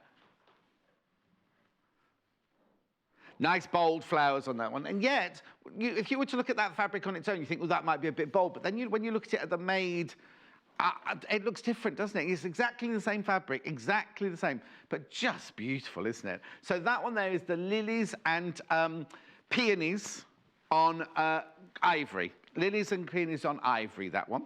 Then we went to the one that Jenniffer was... Oh, I'll just have to read this. Sharon messaged in saying, hello, John and Jenniffer. Hope she's listening in the room. Jenniffer said, happy birthday, Jenniffer. Have a lovely day. You're both wrong, though. It's not a gubbins box. It's a sweetie tray, says Sharon. I agree. Yeah, Hannah loves you, Sharon. Right, OK. So this... Oh, no, it's not your mum, is it? No, it's a different one. This is the pink lilies on... black. Isn't it beautiful? Really, really beautiful the way that all drapes look. 100% polyester, machine washable. One that Jenniffer was working with. $3.99 for half metre. Remember, we sell by the half metre increment. Then the one that CL was using yesterday, and in fact she wore yesterday. Again, look at that beautiful drape. That is just, let me just move that out of the way. There you go. There we go. Just look at that way it moves. Look at the fluidity of it. Kimono, cami top, lovely negligee. At $3.99 for half a metre. Very wide as well, almost 60 inches wide. Beautiful. Then we've got the blossom, multicoloured blossom on cream.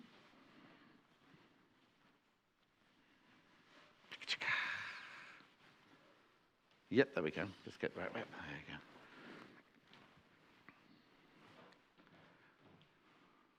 Again, look at how beautifully it drapes. Love that one. Love the colours in that one. I love the fact they put a bit of deadly nightshade in there as well with all the other flowers. I'm sure it's not deadly nightshade, but in my garden, that kind of grows like wildfire, strangling all the other plants. And then last but not least, the one I love, this one, alternative wedding dress, I'm thinking. Maybe cut on the bias even. Look, isn't that stunning? Gorgeous, gorgeous, gorgeous fabric, the way it floats.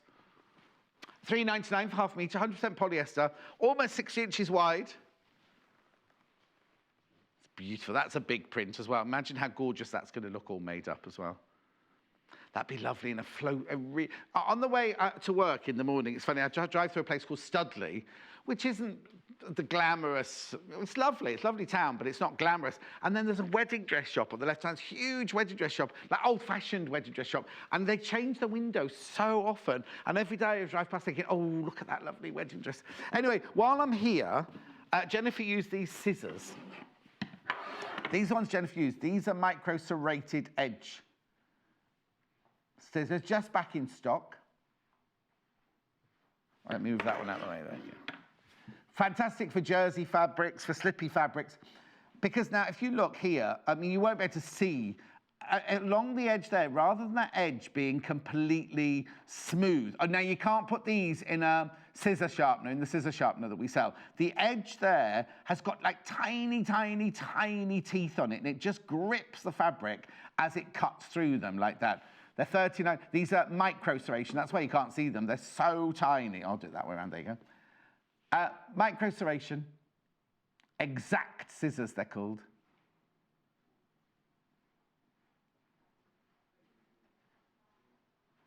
$39.99. Okay? Made in Japan. And then I've got another pair. Now, don't get these muddled up with the rose gold ones that I've got coming up later, because the rose gold ones aren't micro. Now, these have got a big, you can see the serration on these, bigger on this one. I don't know if you'll see it on your telly. These are Prim Micro Serration Tailor Shears Gold Edition. Not real gold, obviously. Be a lot more than $39.99 if it was real gold. Same thing. You can feel, as you open and close a pair of serrated scissors, you can feel that it's gripping, really, really gripping to each other. You can use them with all fabric. You can use them with all fabric. Totally, but they're just fantastic for slippy fabrics, for linings, for jersey fabrics, for stretch fabrics. But you can use them for anything. Just gives you that extra, what's the word I'm looking for? Wait, just grabs the fabric, yeah. I don't know what word you're shouting at me, Hannah. No. No, not friction. Don't want friction in the workroom. But they're $39.99. No. Okay? Shall I go back now then? Right, I just had to do that because I wanted you to see as much of Jenniffer's demonstration as you possibly could. The other thing I need to say before we get on, if you're a new buyer, because I imagine there'll be items in this hour that new buyers will be coming in for. If you're a new buyer and the first time you buy from us, you spend £10 or over, not including your post and packaging, you get this. They still haven't done a still of this, have they? I might get Bex to do one after the show. Worth $14.99. Yeah, we put... Oh, that's not the right one. I said to Wayne that there's safety bins missing, so he put a great big one in. You don't get a great big safety pin, but I'll sort it out for you later. You get that completely free. You don't have to do anything. All you do is spend £10 or over on your first purchase. It will automatically be put in with your parcel. Right, now, before I go any further, because we've got lots of things back in stock, I'll start off, because I'm going to set up my story, right? I'll start off with my pressing blanket. Or was it a sheet? Ironing blanket, first of all.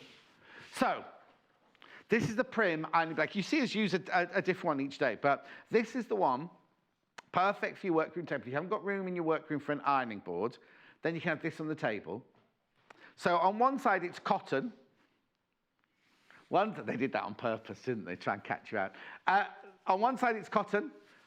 On the other side, it's metallic. You can use either side of these. Would you like to do a close-up? There you go, Chris. £24.99. Now I'm going to use this side just so I can show you what it is, but it's £24. Oh, first of all, I'll show you this side.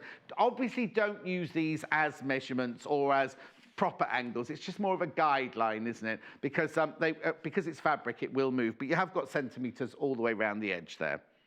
Okay, right, now, my little story begins. So, I switch on. Once upon a time, there was an ironing blanket, and its best friend, the little mini iron. Now,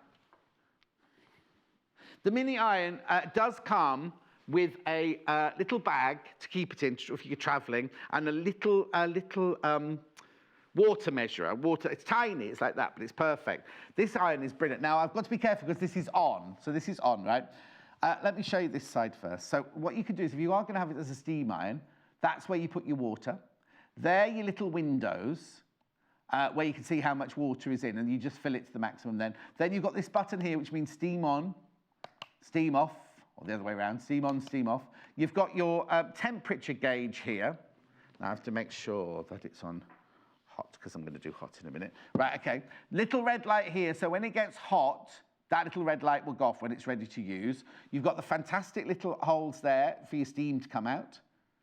And what I love is, look at this, the handle here. It's like a soft touch handle, a bit like me, a soft touch handle around the top like that. So it's easy to move around. Now, it's very hot. It is very, very hot, this one. You can see the steam almost coming off the mat there. It's fantastic. And then the little clip here for when you put your wire in, and you've got 1.5 meters of wire. So if you like Jo, if you've got it on your workroom table, she literally has a sewing machine here, and that, well, it's actually on that side. So she has a sewing machine here and an iron thing there, so she doesn't like to move too far. So that's your iron. And I said that, didn't I? With the soft touch handle, so it's very good if you've got dexterity issues, you have to lift it up. It's got a nice weight to it, but it's not heavy. A lot of people buy this as a travel iron. A lot of people buy this as a travel iron. £39.99, always very, very popular. Now, I'll show you these first of all, because if you've got some fabric that you need to iron, now I have to be careful because I've got a cut finger here, so that one goes on my thumb there. Especially if you're doing bias binding, right? No, this is the story. So, if you're ironing your fabric, right, and you need to hold your fabric, look at this, right? You know how many times well, the thing is, it was Jenniffer Taylor that I first saw these, right? I saw them on her Instagram page, right? You do get 3. You get 3 in a packet. Yeah, and you get all 3 of them. I'm just using 2.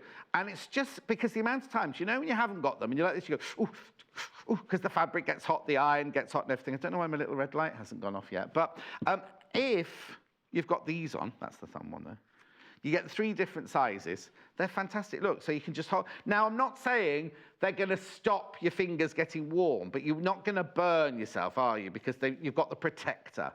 If you're doing bias binding, if you've got a bias binding maker and you're pulling it through to the other side, then it's fantastic, isn't it? Right, now, while I'm doing this, I'm just going to take those off.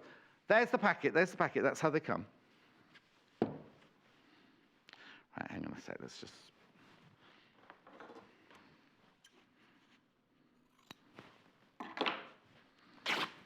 Right. So now, I've just taken them off because I'm going on to my next little... Oh, I know why. Oh, there's no water in it, is there? I need some water in it, really. Doesn't matter. It's not here. I haven't got time to wait for it now, but... I was going to show you. It's just a steamer. The thing is, there's no water in it because most of the time the designers use this as... on quilting, and they don't like steam. It's all right, I can do it like that now. So, now, these are... Oh, it's fine. Thank you, Tom. Rollers. Now, these, every time these come into stock, they absolutely fly out. We have to keep ordering hundreds and hundreds more of them, and then it's the simplest idea ever. In fact, again, it's a Jenniffer Taylor inspiration, because one of the first shows Jenniffer Taylor did, she was showing how to do a hem. She'd, I just get an old cereal box and a marker. These are just brilliant, right? So imagine this is the bottom of a skirt, and it says you need to do a 3 centimetre turn up, right? So what you do is you get this card, And you see here, oh, let me put this way up, so I'm doing a hem.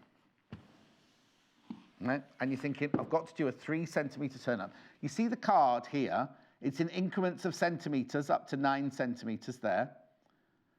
You lay it down, you bring your fabric up to your 3 centimetre mark there. And then this lovely little bit of what just feels like plastic, you can iron it. Doesn't ruin it, you can use it over and over again, and you get a really lovely, clean edge. Really, and then you can move it along. Now, do be careful, it does get warm, remember, because you're putting an iron over it. Then you press that to the 3 centimetres again. Oh, I'm going a bit above 3. There you go. You could keep your rubber finger guards onto this if you want to. I'm just doing it for... It's just fantastic. So that's if you're doing a big hem like that.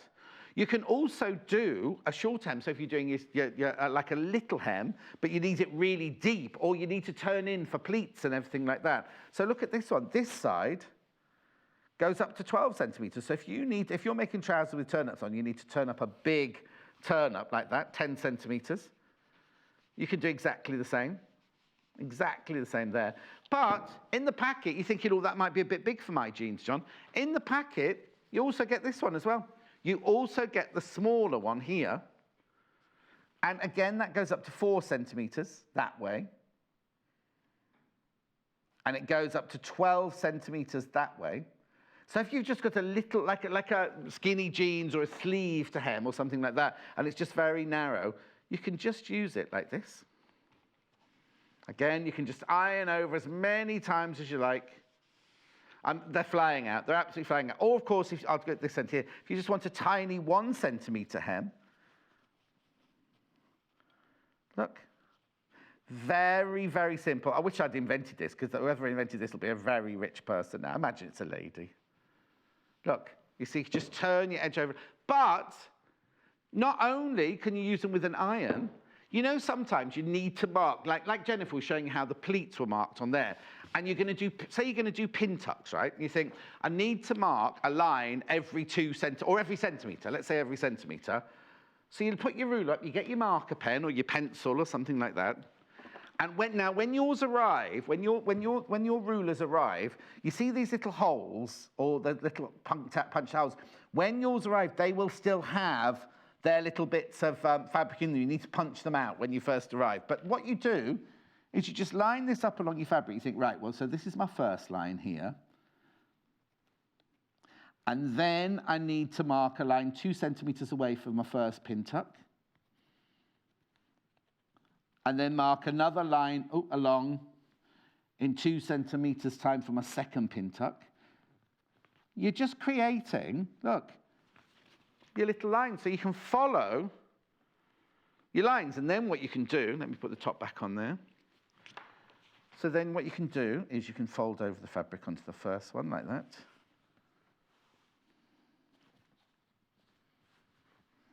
Okay. And then you go, so it's perfectly straight. And then what you do is you get your second one, and you can move this line to here. And then you've got perfectly measured out tiny little pleats or pin tucks, whatever you need to do. Look, press along there again like that. And they're all marked out. See what I mean? It's just a silly little, not silly, brilliant little invention. But all it is 2 bits of iron on cardboard, really. But it's fantastic. And it's got all the instructions on it, and it tells you all the different things you can do with it. It's just amazing. It's only in centimetres, all in centimetres. Oh, Michelle's messaging saying these are brilliant. She uses hers all the time. And then Jane says, morning, John. I have just made pleated bands on 4 bridesmaid dresses. The ironing ruler's made it easier. Brilliant. So you mean you've done pin tucks going round the hem? Fantastic. You can either do them pressing them up automatically or marking them out. It's as simple as that. It's such a brilliant, it's like they say, isn't it? The best things in life are simple, aren't they, really? Simplest, pardon? See, a quarter of the new stock's gone already. A quarter of the new stock has gone already. And we order these by the hundreds and hundreds and hundreds. Fantastic, right? Okay. And then while I've still got the ironing board out, I'll just show you something else which has just come back into stock. We always have Best Press on standby, but now the big bottle flies out. I've only got it in linen. It's like a starch. It's like a modern day starch. I'll just show you. Oh, is this what? Can I use this one? There we go. There we go. There we go. Spray your fabric. Give it a good old iron. It's been a bit overzealous there, haven't I? Doesn't matter. Oh, it smells delicious. It smells delicious. So it just gives you, if you're doing quilt as you go and you need to press your fabric, this is just excellent. I love the smell. This is linen fresh. This is linen fresh, this one. It's gorgeous. And so if you're doing quilt as you go, because you know you don't iron it as you're going along, it just gives that your fabric, it's like a starch, but no stickiness. There's no stickiness. You know, in the old days when you used to spray something with the, I've still got some under my sink actually in the kitchen, and everything would be sticky. Your fabric was sticky, the ironing board cover would be sticky. None of that at all. It's brilliant. This is the big bottle. This is new. This is back in stock, $9.99. We've got other flavours on the website, but not in big bottles. Right, I'm unplugging the iron now. Depends how much you use it. It's a good one. Well, the other thing is, it's got a good. What you could do is you could buy the smaller bottles and refill this one, because the smaller bottles have got a whereas this has got a you know what I mean? Technical terms. Right. Okay. Now, earlier, Jenniffer was saying about if using a silky fabric, sometimes it's best to use your rotary cutter, which you'll need a cutting mat. This is our biggest one. This is the So Easy one. This is the one you see on the table most of the time. On one side, you've got your centimetres. This is self-healing, this one, isn't it? Imperial and metric, double-sided self-healing mat. 90 centimetres by 60 centimetres. That's your centimetre side. Got angles on it and your measurements there. And then if you flip it over, if you like to work in inches, this is the inches side, again with your angles on. If you want to hang it up on the wall, so it's out the way, there's a hole there so you can hang it up on the wall. But fantastic, fantastic. Oh, I haven't got a ruler, I was going to say, but just if you cut in your fabric. No, that's fine. So, if you're going to cut £39.99, it's £39.99, self-healing. Now, remember, when we say a self-healing mat, you will see marks on it. You will definitely see marks on it, but they heal up. They won't cause ridges at all. They heal up afterwards. Also, what Lucy does is when she's had a bath, she puts this in the bath water afterwards. Or, what was it? Wet wipes, baby wipes. Brilliant. Now, I've got 3 rotary cutters to show you here. I'm not going to cut fabric with them because I've got a ruler and I want to cut a ruler with them. But this one to start with, which is the size that everybody uses. This is the Clover rotary cutter with a soft touch handle. There's your lock, you see, so you disengage the safety guard. Remember, after each cut, you must put the safety guard back on. This is the 45mm blade, which is the one that nearly everybody uses for everyday cutting projects.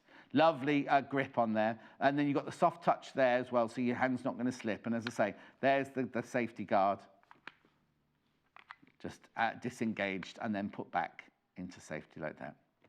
£14.99. That's the 45mm, which is the one you will see most of our experts using, a 45mm one.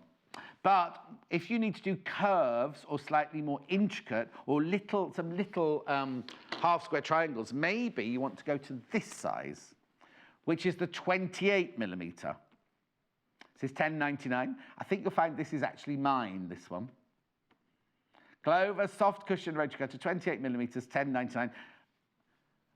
Well, I haven't used it at all because I left it here and it just got put into stock. But this one, I'd say, well, you've seen designers, when they're doing Drunkard's Path, or if they're doing curved or small blocks, they use this one. And now it'll be interesting if Sally uses it, because on Saturday, I've got this, which is this is the double wedding band, isn't it, this one? Double wedding, yes, exactly. Double wedding band, isn't it, that one? Would you use it for that one? Well, we'll find out on Saturday.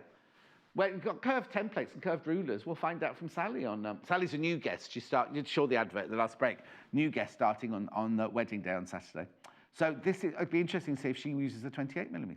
Have we got a tools list yet? I don't suppose we have we? 28mm, there you go. And then, now, if you do very, very, very intricate little... Look at this. Yeah, let me know what you use the 18 or... Oh, this is the 18, the 28. Well, you use your 28 for or your 18mm. I heard that more craft people use the 18mm. People who do decoupage and things like that use the 18mm more. It's exactly the same, look, exact same. Hasn't got the soft grip on the side. £9.99. £9.99. Let me know what you use your 18mm one for.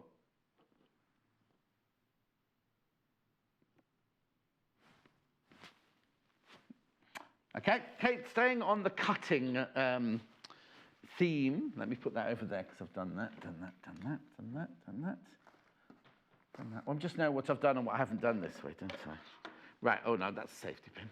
Right, staying on the cutting side, these scissors are very, very, very popular. Again, if you've got dexterity issues like our Jay has, these are fantastic because you see, when you put them away in your drawer, they're completely enclosed. The end here isn't sharp, so you'd have to worry about it getting, when you go into the drawer to get it. But look, they've got a lock on them there, and it opens like that. Inside here, there is a spring mechanism, which means when you're cutting your fabric, you only have to place a little bit of pressure onto the handles, and you're going to be, oh, it's that way, and you'll be able to cut through your fabric.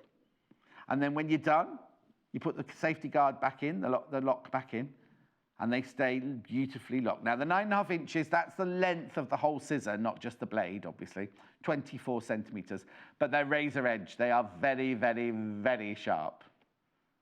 We call them the pelican scissors because we think they look a bit like a pelican, but that's not Fiskars, that's just us. But all of this, all of this handle, all soft grip, so really, really good if you've got lots and lots and lots cutting out to do. Because you know when you use tailor shears, it happens automatically. If you've got lots to cut out, you do get that kind of numbness, don't you, where your hand's been in the scissors the whole time. £22.99.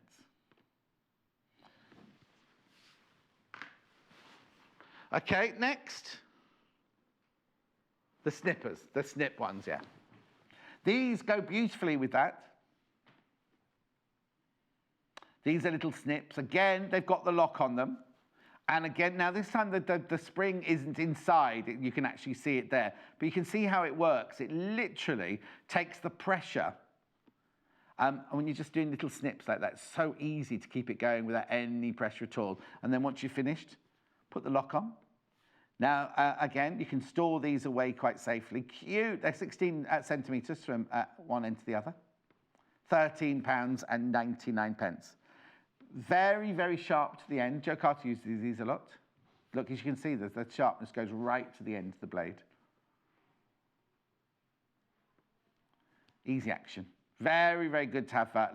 Because most people think, oh, little snips are just for cutting threads and everything like that. But when you're cutting your notches and your V points and everything, these are just brilliant. These would have been good, actually, for, you know, Jenniffer, when she cut into that V earlier, if you're not as confident as she is to go ahead with the great big shears, just use something smaller like this. But you need it to be sharp, and you need the point to get to exactly where it needs to go to.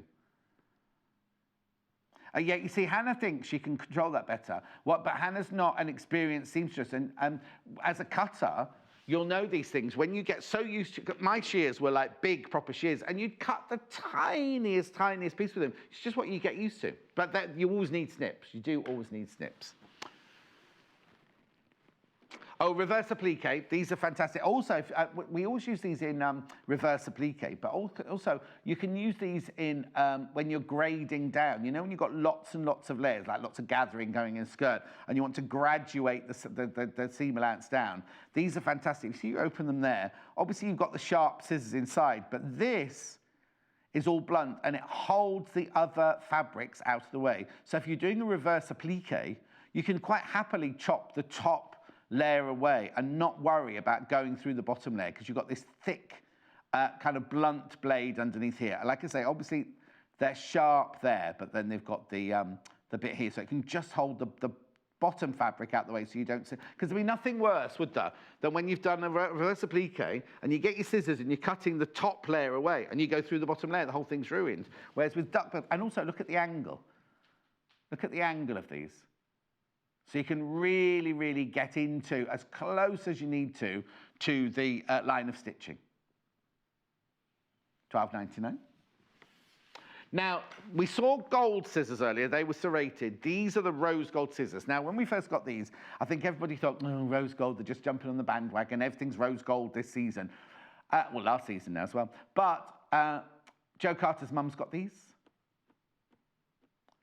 Paul Clark's got these. Oh, he's in on Thursday. He's in on Thursday. Somebody asked about a waistcoat, did they? We didn't know about that. Hemline rose gold. Paul's in on Thursday doing a man's shirt and a man's waistcoat. This is Thursday, isn't it? He's in. Yeah. So he's got these. Hemline rose gold, 21 centimetre premium dressmaking shoes. Janice has got them as well. Janice got them for Mother's Day, I think, didn't she? $16.99. Now, you know how when you use your scissors over and over again, or someone takes your scissors and cuts paper with them, or you go over a pin on them and you think, oh, they're ruined. No? Or you have to try and find an old-fashioned scissor ironmonger to sharpen your scissors. We've got this from Fiskars, right? And it literally, now, you can't use it on micro-serrated edges, and you can't use it on pinking shears, and you can't use it on left-handed scissors. Just telling you, not being negative, I'm just telling you now. You can use it on your kitchen scissors, your household scissors, your bacon rind scissors. Good thing to have around. But literally, you just get your scissors. Now, these aren't the micro serration scissors. These are the normal edge scissors. You just slide the blades in there. Now, I know a lot of people don't like this noise, so I won't do it for too long. You literally just do this. And limited till we get more. We're always reordering a bit, but at the moment, that's quite limited. Quite limited, that is, until we order some more. It's £12.95. £12.95. Right, the micro-serrated scissors that we saw Jenniffer use in the 8 o'clock show only just came back in stock. Quarter of the stock's gone already. Quarter of the stock of these has gone already. Nice big, oh no, it hasn't got a measurement on that one. Have you got a measurement on yours upstairs? I can do it on here actually, can't I? Oh, 10 inches then. 10 inches, 25 centimetre.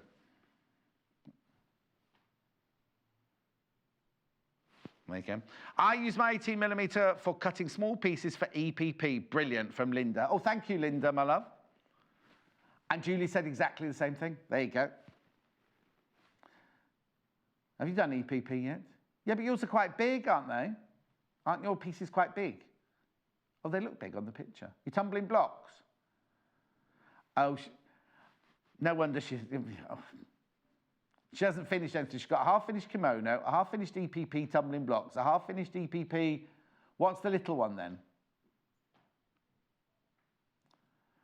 Lots of different shapes to make a bag. And she's got a clamshell quilt she hasn't even opened yet. Honestly. What you need to do is you need to get a friend who can come round on a Sunday and help you. Not me. I'm not offering. No. Okay. What's next? The stick. On the website, this just looks blue, and in real life, it just looks like a little bit of plastic or perspex or... But all the designers use it. All the quilting designers use it because it's a quarter seam rule. Do you want me to bring it back down, actually? It's a quarter seam rule, look. Look. It's very simple. Again, the simplest things. It's a 1/4 inch stick. And you just, if you need to add 1/4 inch seam allowance to anything, literally, you just line it up with your seam allowance, with the edge and thing, and you just mark it. And then again, if you need to mark another, I need my glasses, you only need another 1/4 inch seam allowance. You literally just line it up. Oops. You don't let it move like that. Oh, and you don't get your finger in the way like that. Where's Wally? That's like Where's Wally, isn't it? Anyway, let me do another one. See if I can do another one properly this time. There you go. There you go. It is easy to use apart from that one there. Wrong. Right. Oh, what? No treasure. Anyway, it's one. Oh, look, it's £1.49. Every time we get it in, it sells out. I've had lots of that stuff. Now, this is now. Was it last week or the week before? We had every designer said, "Oh, can I have the 1/4-inch stick? Can I have 1/4-inch stick?" And we're like, "Oh, it's out of stock. It's out of stock." It is clear plastic on the website. It looks like it's bright blue. That's the packaging it comes in. All the quilting experts like this. All the quilting experts use it. Do you know what? We should keep this one here, really. Oh, no, we have one, haven't we? Just they will sell out, that's all. £1.49. Scissor sharpener is about to sell out. Oh, and lots of the best press has gone, even though it's just brand new in today, back in today. Okay, that's the big bottle. If you want that's in linen fresh, if you want it in other flavours, we've got smaller bottles on the website. Next, Velcro. One-touch fastening Velcro. Oh, no, I've not seen this one before. Oh, it's just normal sew-on Velcro. I've seen that we've had the sticky ones here. So we've had it in white before, so I'll show you the white one. Obviously, it comes in 2 sections. How many meters do you get in the packet? You can either hand stitch it or machine stitch it. 1 meter. Oh, there you go. So you literally get 1 meter of the hook and 1 meter of the fluff. And then you see what I would do is I'd store it like this. Okay. So I would keep it like this in my box. Because then what happens is when you think, oh, I just need a couple of inches of Velcro to stick on this blouse, you just cut them both off at the same time. Then you know they're both exactly the same size. And it's just a good way to keep it, really, isn't it? Because what happens if they're loose, you're bound to lose one, aren't you? You're bound to say, oh, I've got the hooky one. Where's the fluffy one? Everyone's a fluffy one. What advert was that? Everyone's a fluffy one. It was something like Angel Delight or something like that, wasn't it? Other synthetic-y sweet things are available. Now, Hannah had a strange thing to eat this morning. You know Bex, the lady who makes, the girl who makes our videos, she's been to Japan on her holidays and she's brought all these goodies back and she brought Hannah this sweet in today. I can't tell you, it looked like something had been run over on the road. What was it called? Anyway, it tasted, oh, what? Oh, it's a Japanese name. And she said it was like just lots of E numbers all put together. It tastes like a muller rice with strawberries in it. Anyway, mochi it's called. Morning, John. I have the snippers and I have weak hands due to MS. They're brilliant and so sharp. Oh, there you go. Thank you, Angela. That's these. That's this. Angela's got these. It's what we like to hear. Happy customers. Happy customers. Okay, I'll put that Velcro away. So we've got it in white, 1 meter. Oh, hang on. That's the scissors. That's the scissors.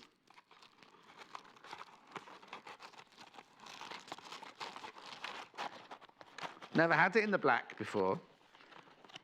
I like it when you can go to the Velcro shop and you see like every colour they do. Well, they used to. I don't know if they still do now. Black. You see, where I work, the other place I work, I'm not allowed to say Velcro because they don't use Velcro. They use one-touch fastening. So I'm not allowed to call it Velcro. It's brilliant, though. Velcro sew-on, black hook and loop tape, 1 meter, 20 millimetres wide. £3.49. There was that time, wasn't there, where you could go to the places and you'd wear a suit that was made out of the hook fabric and the walls were made out of the fluffy fabric, or the other way around. So you could literally launch yourself off a trampoline and you stick to a wall like that. Do they still exist? Just too odd. Yeah, or you can make a hat and throw softballs at it. Yeah, you could do anything. Not with cricket balls. It wouldn't work with cricket balls. Yeah. Right, what's next? H640. Now, this is so boring to look at. If you do bag making, if you do quilting, this is fusible fleece white. It's 1 metre. Is it a metre wide as well? I seem to remember it is, isn't it? Metre square. $9.99. Now, as I say, it looks terribly boring, but how many of you use it? It's the lovely, it's just a fleece. It's a fusible fleece. So, like in soft, if you put it in bag making, use that lovely soft feeling. If you put it in quilt, you can quilt it. Do you know what I mean? So many people buy it. So many of our projects have it. £9.99 for a metre. If you're doing a patchwork front to a cushion, Lucy always puts it on the back of that before she quilts it. I know. Very, very dull to look at like this, but you know if you want it, you know if you need it. Right. Okay, so now I've got a matching set here. They're sold as separate. Amelin? Oh, okay, ages. Gonna run out. Right.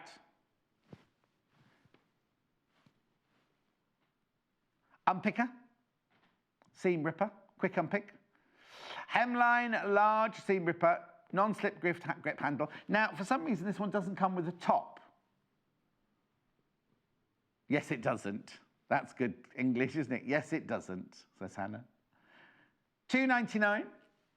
Add it to your order. It's one of those items that you're just going to add to your order, isn't it, really? There's the little ball to stop ripping your fabric there. There's, you can wait the blade in there where you cut the thread with. $2.99. Non-slip, soft grip handle, hemline, large seam ripper. Okay, now this, if you're doing, you know when you put on magnetic fasteners, or you're making a hole for something, and you use your scissors and you cut the hole too big, well, this is brilliant for just doing the tiniest of holes in your fabric. Obviously, be careful what work surface you're working on. It's a bradawl, yeah, it's a bradawl. But you literally, you can just slice a little hole through your fabric, look. You see, it's tiny. So if you're, you know when you put the, like a fastener or something like that on it, it tells you to push it through and then bend the back. You don't want it too big, do you? It's just a tiny little hole. No, now this doesn't come with a cover either. So please be careful where you store it. But look, you hardly have to touch the fabric and you've gone through. It's very, very sharp. Stiletto even. It just breaks the threads within the fabric, the yarn within the fabric there. $2.99. Okay. Right, I've got 3 things left. Okay. Threads. Is this Summer Loft, is it? Yep, Summer Loft. This is lovely. It's Gutermann Sew All. Gorgeous colours in this one, look. It's called Summer Loft, this one. You've got pastel lemon, pastel green, pastel blue, pastel lilac, pastel pink, slightly darker pink and white. Beautiful. We always try to team these up with our Macau pastel colours as well when we do a bundle like that. $8.99. You get 7 threads in there. 1, 2, 3. Yeah, 7 threads. 1, 2, 3, 4, 5. Yeah. Gutermann Sew All. I think they're all 100 metres, aren't they? Yeah, they're all 100 metres. Polyester thread. £8.99. Bondeweb. If you're doing a plique, you can't really do plique without bondeweb. This is the paper. I'm not going to open it, but it's a paper. It's like paper on one side, got glue on the other. If you're doing a plique, it just fuses the fabrics together for you then to iron. What you do is you iron the shape onto one fabric, you peel the back off, and then iron it onto the other fabric. So it just adheres to the 2 fabrics. Now, it's 120 centimetres long, but just 17 centimetres wide, 17.5 centimetres wide. So it's a long, thin strip, that one. $2.99. Jacob's Mallow biscuits, apparently. Everyone's a fluffy one. Thank you, Christine. I don't even remember Jacob's Mallow. Are they like the biscuit with the fluff and the chocolate on the top? No, Wagon Wheel's flat. These are like tea cakes. No, well, no, because tea cakes are like toasted, aren't they, with currants in them? I like a toasted tea cake. No, these were round with a biscuit base. Then they had a round bit of marshmallow, like a golf ball of marshmallow on the top, and then they were covered in chocolate. And they come in red and silver packets. But I don't know if that's what a Jacob's Mallow biscuit was. I think maybe the Jacob's Mallow biscuits were 2 biscuits with the marshmallow in between. Like a bourbon, but without the chocolate filling, got a marshmallow filling. Oh, Hannah doesn't like the sound of that. Right, now this is a little bundle that Hayley's put together for you. If you're doing embroidery, like on an embroidery machine, what you don't want is you don't want to have the thread on the top and the same thickness of thread on the bottom. You want bobbin fill on the bottom. Normally only comes in the black and the white. What we're doing is we put one white, one black, but we've teamed it. Oh, yeah, that's a used one. Yours will be full, obviously. Yours will be full. I blame Jane from Elna for that. And then you get this stabilizer kit, which is fantastic. You get 12 stabilizer samples in here, but they're all big enough to use. But let me just show you. Now, they're not all in here, because, again, Jane or Amanda's been in here and been using them. But what you do is you get all the different stabilizers. They've all got labels on them, so you know which they are. Some are cutaway, some are tear away, like Hannah, and some are wash away. They're all different weights, but they've all got the labels on them to tell you exactly what everything is. But what I love is you get this booklet. Let me show you what the different ones you get, first of all, in the front here. So in the packet, there are 12 of them. You get 4 tearaway, 4 wash away, and 4 cutaway. All different weights and everything like that. And you think, oh, I don't know which one to use. What am I going to use it for? You get a decent, they're all different sizes, but they're all a decent size of sample. You get a few, look, that one's massive, look. But what you get is, you also get this booklet. And in the booklet, it lists all the different stabilizers in every language. Obviously, you only need one to read. But it tells you what to use it for, how to use it, what fabrics it's used on, what embroidery it's used on. So it's fantastic that what you can do is you can test things out. So if like Gerardine, you're making all of the wedding linen for their daughter Amy's wedding to Adam. They met in Iceland. Not the cold food place. But anyway, not the frozen food place. You might want to test out your embroidery on each one, and then you'll know which one to buy in bulk and everything. It is fantastic. And then you keep this booklet for future reference in your pattern folder or whatever. So there's the bundle. So when you need to buy some again in the future, you know which weight you've got to get. They're brilliant, aren't they? Oh no, there's fewer than 10 of those bundles already.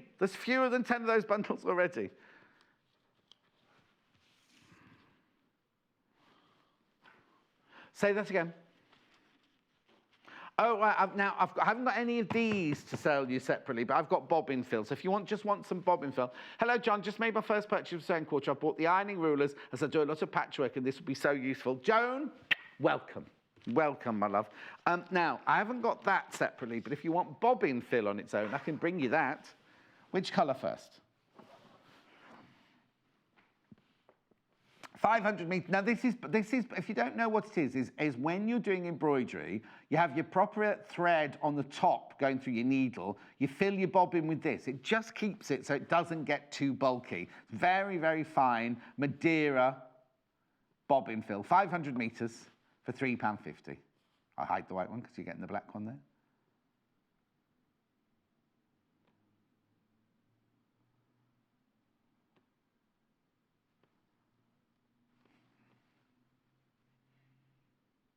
Okay, that's £3.50 for the black. And then, oh, sorry. There's the white one. Yours will be full, obviously. Yours will be full.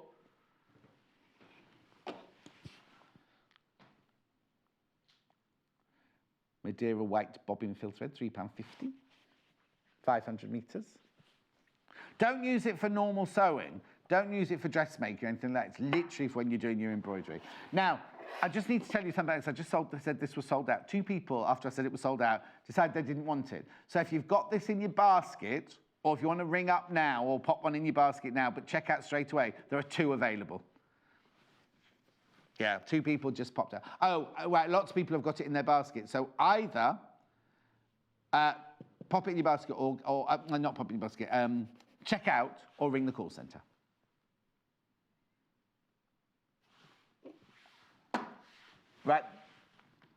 Right, the linen fresh spray here, right? The linen press, not fresh, the linen press spray. The brand new in today, we had loads of it. When you all checked out, more than half of it's gone. This is the linen fresh one, this one. So it's best press linen fresh. 16.9 fluid ounces or 473 millilitres. We have got the other flavours in smaller bottles, but you need to go to the website to find those. The only option in the big bottle for some reason. Don't know why. £9.99. Right. Oh, ironing rulers flying out. I'm surprised they haven't sold out already, actually. Yeah, we did order hundreds and hundreds and hundreds of these. Say this again. Oh, blimey, 100 have gone already. So what you get in the packet for £7.99, you get both of these. They're Prim ironing rulers. If you missed it earlier, missed a lovely demonstration earlier. If you want to do a hem or mark up, you've got this. You can iron on this. You can iron this. So you can use it over and over and over again. I don't know what it'll be made out of. Very clever. It just feels like a bit of cardboard, but you can do it with a hot iron. So if you've got big hems to do like this, or little hems like on sleeves or on drain pipe jeans or something like that, skinny fit jeans. Elaine got them for her patchwork, remember? Or also you've got the little knot. Now, when you get your, Joan it was, not Elaine, sorry. When you get yours, these little holes here will be filled up, right? You just need to push those through if you're going to use it to mark up with your pen. If you're going to mark up pin tucks or pleats or something like that. Or indeed, if you want to mark up the hemline, you can do. £7.99, you get both.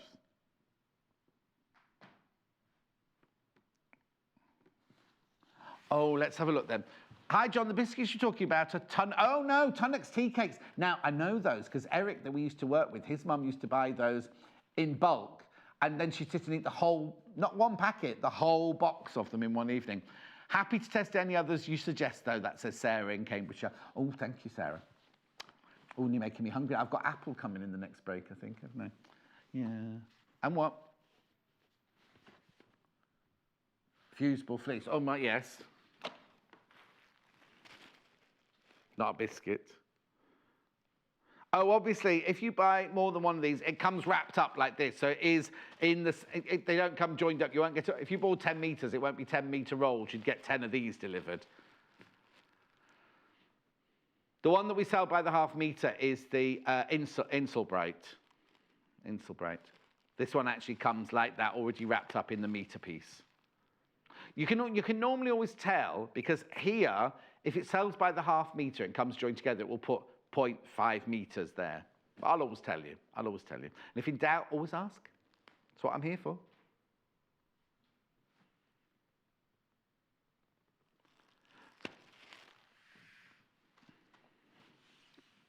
Well, what I didn't read you is I didn't read you these ones. I did them on that table over there, but I haven't done them on this table.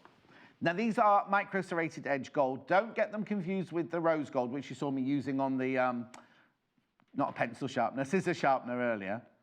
These are micro serrated Taylor Shears Gold Edition. Not real gold, obviously. The edge of the blade is got micro serration on there. Really good for jersey fabrics, really good for slippy fabrics, and other fabrics as well.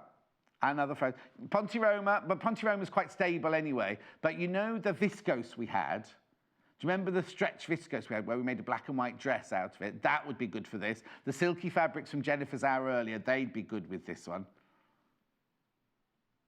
Samba crepe you could use, Tom, but Samba crepe's quite stable as well.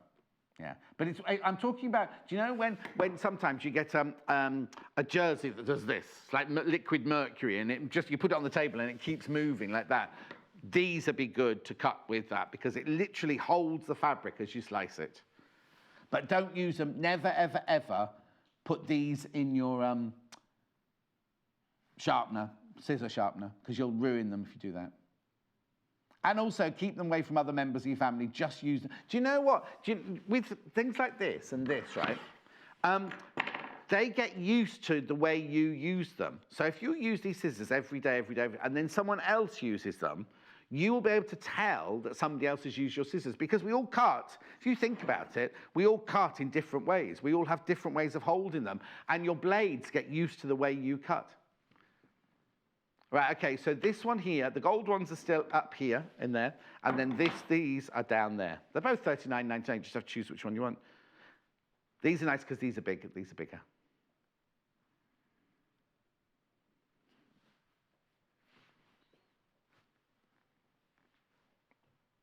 Right, where's the, oh, it's over there.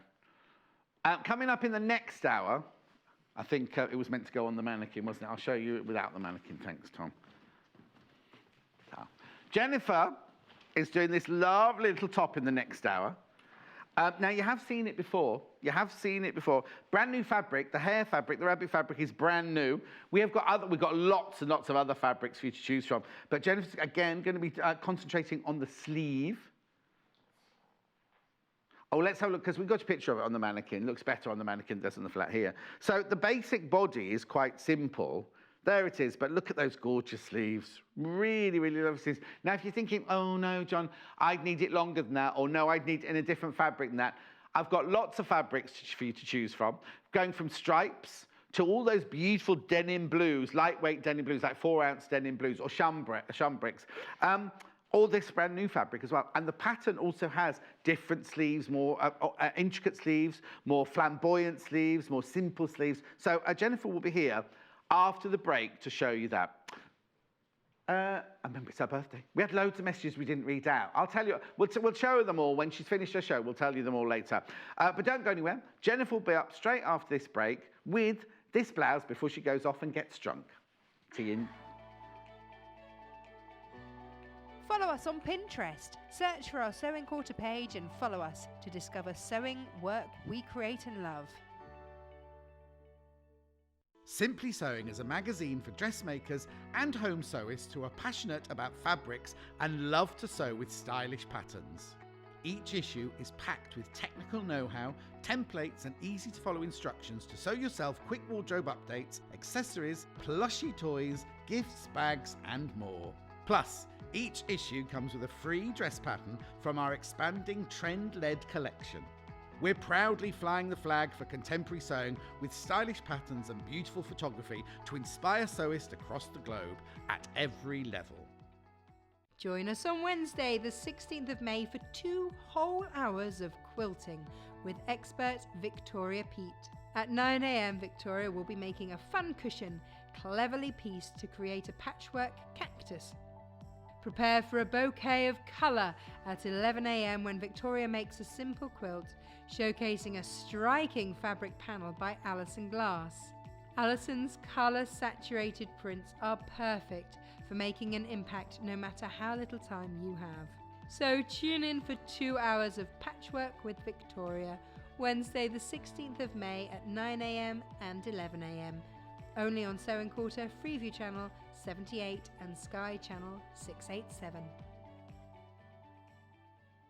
Join us on Thursday the 17th of May when Paul Clark creates a couple of key garments for every man's wardrobe. At 8 a.m, Paul will be sewing a casual short-sleeve shirt with fun design options. A range of fabrics featuring quirky prints will be on hand to mix and match. Then at 10 a.m, we're smartening up with a must-have waistcoat design. Sharing his top tips and techniques, Paul will be choosing from richly coloured fabrics and silky linings to create a very special garment. So tune in for 2 hours of sewing for him. Thursday the 17th of May at 8 a.m. and 10 a.m. Only on Sewing Quarter, Freeview Channel 78 and Sky Channel 687. Make a date for Friday the 18th of May when Lucy Brennan drops in to show us a fun twist on hexagons. Using raw edge applique, Lucy will be creating a charming flower power cushion featuring layered hexagon petals for extra dimension. Tanya Whelan's gorgeous fabrics are perfect for this project, and we have specially created kits using her prints in a choice of elegant palettes. The kits each make a pair of cushions, so you can treat both ends of your sofa to a pretty new look. Join us for a Flower Power Hour with Lucy, Friday the 18th of May at 10 a.m, only on Sewing Quarter, Freeview Channel 78 and Sky Channel 687.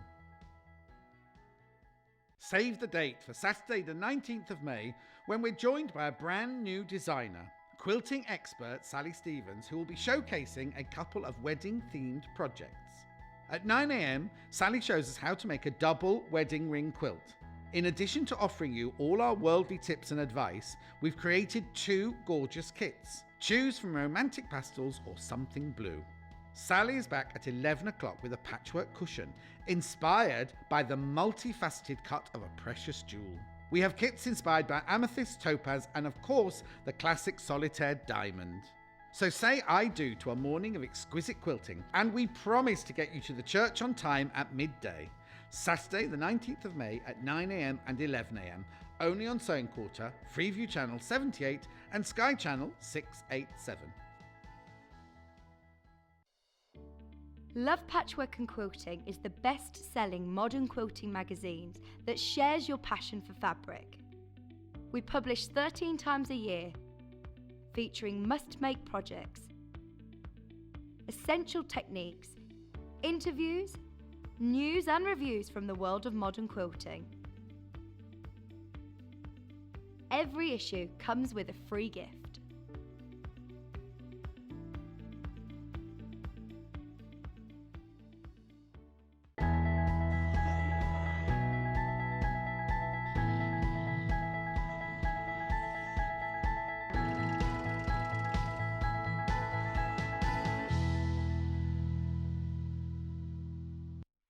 How cute is this? Look at that lovely sleeve there. Now, you know we said in the 8 o'clock show when Jenniffer was here, it's a sleeve-tastic show.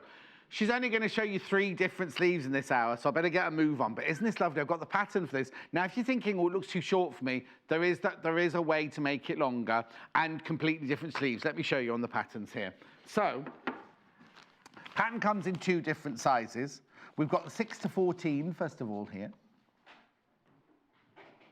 You can see on the front of the pattern, look at the different choices. Lots of different sleeve patterns there. The basic bodice is the same sort of shape, but you can make it longer, look, longer versions of it there. So that's 6 to 14. Well, look, it's got trumpet, tulip, pleated, and bubble sleeves. And we're doing 3 of them. We're going to do 3 of them. That's like a cookery show, isn't it? Anyway, so that's just 6 to 14. Also comes in 14 to 22. Oh, Jenniffer's just leaving the studio. Bye. £8.49 for the pattern 14 to 22. Right, let's show you the fabrics. Now, I'll show you the brand new fabric first of all. I think there are, well, there might be another fabric here. I've never seen it. I'm not sure if it's a premiere to you as well, but it's definitely a premiere to me. But this definitely is a premiere to me. It's called, quite imaginatively, White Rabbits on Black. £3.99 half a metre. That's obviously a metre there. Now, is it 44 inches wide? I think it is. Oh, I'll measure it for you. Oh, yes, Rose and Hubble, so it'll be 44 inches wide. It's poplin. It's the lovely poplin weight. It's gorgeous, isn't it? Lovely for the summer. I think rabbits jumping like this are very popular, aren't they? Because other designers have done rabbits and hares leaping like that. It's nice. Yeah. Oh, you see, I'm rarely wrong, as little Paul would say. But anyway, that's gorgeous. £3.99 for half a metre. Now, if it's white rabbits aren't... Oh, you say that at the beginning of the month, don't you? White rabbits. Have to remember to... Yeah, when you wake up, the first thing you have to say on the first of each month is, white rabbits. Don't ask me why.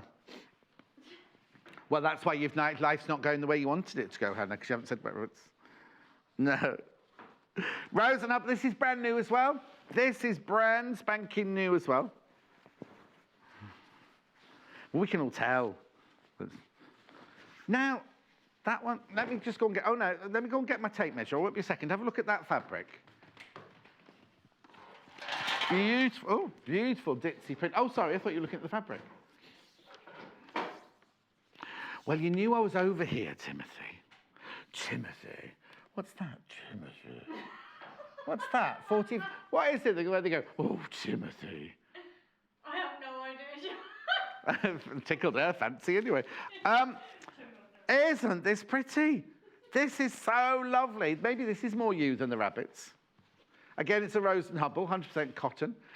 Poplin, lightweight poplin. It's lovely, isn't it? $3.99, half a metre. You can quilt with it, but I think what you'd have to do is make sure all the other fabrics are poplins as well, and not heavy cotton. Yeah, if you've got all poplins. Right. And then I'll carry on with this side, if that's all right. So I've got 2 stripes as well. I've got 2 stripes. I've got, oh, she started without me over there. I've got red stripe and I've got pink stripe. Now, let me you see, I think the sleeves are going to look gorgeous in this, aren't they? But you just got to think about which way you're going to have the stripes going, aren't you, really? Let's have a look at the... Yes. Well, no, I think I can see 3 of them working. I think one of them might not work so well, but it's going to strobe this on your telly. This, again, is poplin. This is like a man's shirt fabric, isn't it? Good luck. Anyway, sorry. It's because, you know why it is? It's because they're identical sized stripes and you've got a white and a dark colour that's doing that strobing. In real life, it doesn't do it. You find when in real life, look. Okay, and then the pink.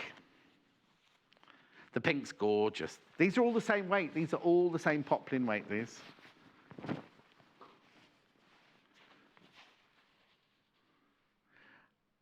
Pyjamas, we're thinking this would be nice in as well. Oversized pyjamas, Hannah's saying now. Well, they would be if they were yours. Oh, yeah. $3.99 for half a metre. It's lovely. I was just thinking, what I found it look nice in pyjamas like that. They'd look lovely in pyjamas. It's gorgeous weight as well. Once it's been washed, it'll have that lovely, lovely soft feeling. Right, now I've got lots of these to get through very quickly. This is the one that Jenniffer is about to demonstrate in. This is slightly heavier weight, this one. Now, they're denim printed. They're not denim. They're not denim like, don't be thinking, oh, that's going to be like a pair of jeans. They're not heavyweight at all. It's the fabric that Jules used to bind her dress. Remember when we did her lovely dress, her Beatrice, was it Beatrice, the dress? Oh, have you not? The jacket was Beatrice, was it? No. Bianca was the coat. Yeah, thank you. $4.99 for half a metre. Now, this is wider, I think, is it? Let me just check. 147 centimetres wide. Yeah, look at the width, look at the width, look at the width. Nice, isn't it? So that one's called, now a lot of these are the same, so if you like the one, make a note of the item code number, because a lot of them aren't, because it just says printed floral. They're all printed florals, just so you know, they're all printed florals. Right, so then I'm going on to Daisy, I think this one's called. We'll soon see. Small Daisy. I haven't got, oh, I might have a big Daisy. Daisy. Now also, please take a note, they're all slightly different colours. I'll get them out in again in a second. They're all slightly different coloured backgrounds as well. By the half a metre, $4.99. 147 centimetres wide. So that one's cotton printed small Daisy. I've then got gorgeous paisley. Now I have got 2 paisleys. I'll do them together, if that's all right. This is the paler blue, more powder blue. This is a paisley, as in you expect paisley, busy paisley, this one. It's not called busy, obviously. There you go. Large paisley, this one's called. It's nice, isn't it? It's lovely, that one. 100% cotton, machine washable. Printed, they're calling it printed denim. If you imagine a 4-ounce denim, you know, like a blouse denim, that's what it's like. It's woven like a denim. Woven like a denim, there you go. But it's not, I don't want people, because they can't feel it, I don't want them to think it's going to be like a pair of jeans. It's got a similar feel as a poplin. Yeah, it is like a poplin there. Right, okay. Then I've got the other paisley, which is a smaller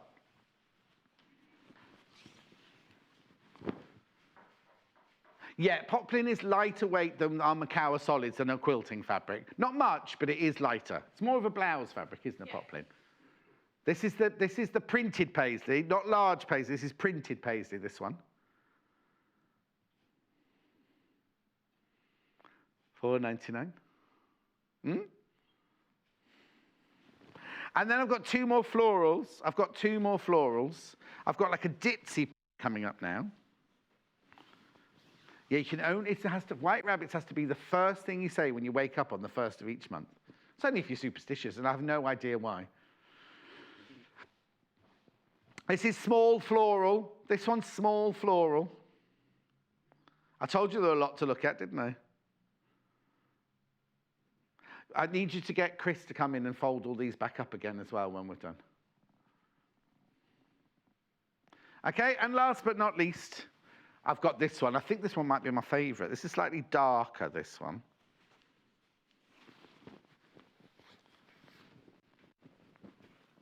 Printed daisy, this one. This is why I said you have to, one you like, you need to write down the item code number. They'll all be shown underneath. Now they've all been seen. They'll all be shown underneath it on the screen if you're watching on the web there. Cotton denim printed daisy, £4.99 for half a metre. Okay, let's go and get on with a demonstration now. Because if we're going to do 3 sleeves in one, oh, there it is. There's the finished one that Jenniffer made. But if we're going to be doing 3 sleeves in an hour, we need to get a move on. Oh, someone's nicked my white thingy. I'll bring it back. Right. Okay, Jenniffer, off you go. Right. Well, so which one? Now, hang on. Which sleeve is that then? Right, okay. So this one is option D. Let me hold that thing here in front of you. So option D. Option D. Which isn't too dissimilar as far as in the insertion to option B. The only difference is the shape of the circle. It makes more sense when we start demonstrating. Yeah, that's B there. So how you do B and D is exactly the same construction. It's just the shape of the pattern that differs. Okay. But the sample that I've done in our lovely white rabbits is option D. Right, okay. Okay. And which sleeves are you going to show us to do this I'm going to try and do option A, option D, and option C. Option A. Yep. Which is the top one there. Which is the top one. Option C, which is that one there. Yep. And D. Did you Yep. say? Right, brilliant. Right, let's go then. That's the plan. Hi, Jenniffer. We've been called Jenniffer now. I love My that. daughter loves style of top, always buys bigger size to cover her midriff. Might get this. P.S. Oh, it's sorry, Ronnie Corbett. What, Timothy? Oh, is that what it is? Oh, Okay, well, being as we're talking about the length of the top, Petra said it we was, will sorry. definitely cover that off very super quickly. So Right. this is your pattern piece. What's great about this one is that it does come in cup sizes. We've done a couple of shows with this before, haven't we? Yes. So you need to take 2 measurements, your normal bust measurement and then your upper bust measurement. Take them away from each other, find out the difference in inches, Yeah. and then go and find out what that is grading-wise. And that's in the pattern, That's isn't in it? the Yeah. pattern. It's not the same as your normal cup size. Bra So don't size. just go with your standard bra size. Do the measurements and find out the appropriate size. Yeah. So this is for cup C. Right. Okay. You can see So that there's a different front panel. front panel for every cup size. So it's your size is still here. Your 8, 10, 12, Yeah, 14 is still here. But you work out your cup size from their measurements, not from your bra. No, not from your bra. And then you cut out And then you'll the cut panel. out your appropriate panel, Perfect. depending on your appropriate cup size. Lovely. Okay. It's got a very simple bust dart in there, but that's it as far as darts are concerned. And if I just swivel that around so you can see the bottom of it there. So it's this part of the pattern that we're interested in. So you can see here you've got a cut line for options A, B or C. That's the length that I've done it. So it literally just skims the top of your high-waisted jeans. Yeah. That's where I'd say it was. Okay. So that would be the line for there. Or you've got the extended hem. So you don't have to stick to the instructions. If you want the length of the options Christine's D, daughter, yes. if you want the length of option D and C, just cut to that hem. Yeah. Or if you have, if you want to lengthen it further, or you've got a longer waist or shorter waist, then you need to cut and splice your pattern. Exactly. But that's where you need to be focusing if you do want to lengthen your the length of your Body. top. Okay, Okay. brilliant. So that's the pattern piece. So don't just go diving in and grabbing any size and cutting it. Just make sure you do your cup sizes first, otherwise you're going to get unstuck. But it is important to stress it's not your bra cups, because people message me going, oh, I'm a G and it doesn't go up to a G. It's nothing to do that. It's that, like you literally say, you measure your main bust and your upper bust, and then it tells you how to do this. It's the difference. Yeah. So you could be a size 8 and a E-cup in this pattern. Yes, exactly. Do you know what I mean? So it's Right. not about your bra size. Okay. So think Valerie about says, it. John, watching you from New York. Oh, hello. Enjoying the oh, I thought it said snow then. Enjoying the show with a cup of coffee in bed, only 5 a.m. Wow. here. Valerie, Hannah will be there next week. If you're still there next week, she could go for coffee. Have you been to Dean and DeLuca? It's just down, it's on Broadway, about 588 Broadway. It's gorgeous, gorgeous. Anyway. Okay. Right, so we're going to do the sample one, which is our option D, which is giving us this lovely fluted sleeve. So the difference between option B and option D is just the shape of the pattern. Right. Okay, so you can see this is it's the same in the front and the back, whereas with option D, it's like a waterfall effect. So it's longer in the back of the sleeve, okay? But the actual construction But the is construction, almost... how you get it into the sleeve is exactly the same. So that's what the pattern looks like. So these stitching lines would be depending on what size you cut. Yes. Okay. Whereas I know that my stitching line is the second one in because it's the second one in on the pattern. Right. Does that make sense? Yeah. Okay. So just to make a note of that when you come to do it. So I've already gone ahead and cut out my pattern. And again, it's really important that you're getting these notches. So you've got a triangle there as well as a square there. So it's just front and back. Okay. So I've got that already and done. Do you know what I would also suggest? If you've never worn anything quite like this before and you kind of think, oh, I don't know if I'd suit me, would it cover my elbow? Make a toile of just the sleeve. Oh, yeah. Just make a calico toile, and then you could lengthen and shorten on your calico. You might want that frill longer, you might want that frill shorter, but you can do that by doing a calico one to start with and deciding how big you want it. Absolutely. So if I just bring in the top, so basically this part of the sleeve covers a few of the options. So it covers option B, C, D and E. Right. A doesn't use this pattern piece at all, and we will be covering that one off for you. So exactly what John was saying, you can see I've got the full length there. If you want to go for different sizes, if you want to lengthen and shorten, you have got two options. So you've got a placement line here as well as there. So as John said, if you make the twirl in this one, it's too short. You can always use the longer sleeve if you want to. It's entirely up to you. Same as our last hour, make sure you're getting all of your notches in. You need to know the front and the back of your arm pieces, so nothing changes on that. Brilliant. So you're going to need one of those and then an appropriate piece. So I'm going to go with the circular piece straight away. So this is the same pattern piece you say for all of them apart from A. So if you're going to make different versions of it, then you'll know it's that always this this pattern piece. Okay. And again, the same goes to with the if your arm. Your bicep is bigger, then you can do the spicing that we talked about in the first hour. Right, so finishing off the edges, you can just do a double hem on this if you wanted to. Right. Or if you have a roll hem foot, perfect, get that out. If you haven't, then I'm just going to show you a quick way of finishing off those edges because you don't really want a bulky seam, especially on one of the fluty sleeves. Yes. Okay, so what I did is I went and grabbed my overcasting foot. We've used this quite a few times on my show because I just think it's absolutely fabulous. And it does come with the basics machine that we do today, which is fab. So this is the overcast foot. You can see it's got like a little brush on it. And then it's also got those two little prongs in there. Can you see? Mm-hmm. So that's what makes this foot special. You can use your overcasting stitch on your machine with your normal foot, but it really does come into its own when you use this one, so do change it. So all I did was just pop that on. I'll do a couple of stitches for you just to show you how it works, and then I'll show you how to finish it off. So what you're doing is you're lining up the very edge of the raw edge of the fabric right up to what would be the kind of rudder, if you like, where the little brush is, and then you just go for it. So on this machine, it's setting number 12. And it's kind of like you would do with your overlocker, where it cuts and basically binds the raw edge. Whereas with this, it's not cutting, but it's doing the same job. All right? Yep. So I'm just going to do a couple of stitches there so you can see what it looks like. Oh, also, Hannah, you've got this machine, haven't you, Hannah? If you've got an overlocker, you could just overlock it. Oh, you can overlock it. Whether it's a matching thread or a completely contrasting thread. Yeah. Another suggestion might be to satin stitch around the edge, and as you satin stitch, pull the fabric slightly because it's going to be on the bias nearly all the way around, and then it'll give you an extra flute around the edge. Yeah, absolutely.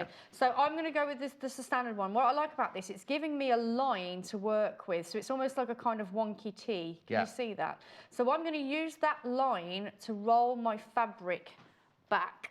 Yes, because yours is going to have a hem. I was thinking of like if you were going to leave the overlocking or the satin stitch as the actual hem. So with this one, what I'm doing is I'm using the T part of that stitch to roll my hem right up to that point, like so. And then what I'll do is put my normal foot back on. Obviously you will press, as we talked about in our last hour. Yes, exactly. Go back to your normal standard stitch. And then for ease, I'm going to sew it with it facing up. But obviously, once you've pressed, you'll be able to do it the other way round. Yes. And you're literally going to catch... Just using a straight stitch, yeah? Straight stitch all the way around. So let me just quickly go around a few bits for you. So this won't give you that kind of like ball gown, you know, when you have that fluting on ball but gowns. the satin stitch would do that if Would you do stretched that, it round. which I think it would look, especially on option B, that would look amazing if you give the flute. But if you want a clean hem, if you like a really straight hem, well, like the one you've like done, the one this we've got here, then this is the option for you. So it doesn't make it so bulky. So I'm just going to do a little bit so you can see it. So all that's doing is stitching down the raw edges. There you go. Can you see it? Stitching down the raw edges, so it's keeping it flat. And obviously the overcasting stitches is keeping all of the raw edges away, so it'd be good for, it's nice and fine. Yes. But on the other side, the bit that you'll see, that's the finish that you'll get. Yeah, just like a nice little hem. Yeah, so it's nice and thin. Yeah. Whereas if you did a double hem, it'd be quite bulky, and then it'll create a different look. It'd be quite boxy, but we want it to kind of flute. And also, if you do a double hem, there's a chance that it'll do that roping, won't it? When you're turning it over and over, absolutely. it might give you that roping. So that's once you've pressed it, I just think that gives you a nice clean finish on those edges, and it's also quite a nice one for the bottom of the hem as well. So it's an option for you there. Yeah. So once you've done your finishing off of your raw edge on the outer part, it's about dealing with this central point. Yes. So going back to the pattern, if I just bring it in very quickly. Do you remember those circles that we talked about, which is our stitching line? Yeah. Okay, we need to put that stitching line in first. And we're just coming in to show that now. These are your stitching lines. These are the stitching lines. So you need to figure out which one's appropriate for you. I can see that arrow is pointing to the outer one there. That's for 14. I've cut out a 12, so it's the second line in. Right. And I know that's 1.5 in from the edge because I've literally measured it, okay? So I'm going back to my sewing machine. No, that's not the armhole, Timothy. It's this bit here. It's the bit that goes round there. So this is the armhole. If you're confused at home, that's your armhole there. Then you make, well, Jennifer show you, and then you attach that circle to the bottom, yeah? It is confusing. So all I'm doing is going around with a stay stitch using the 1.5 seam allowance, which is the line on the pattern. It's going to go all the way around that. The fabric that Jennifer's using is the one across the bottom there, $4.99 for half a metre.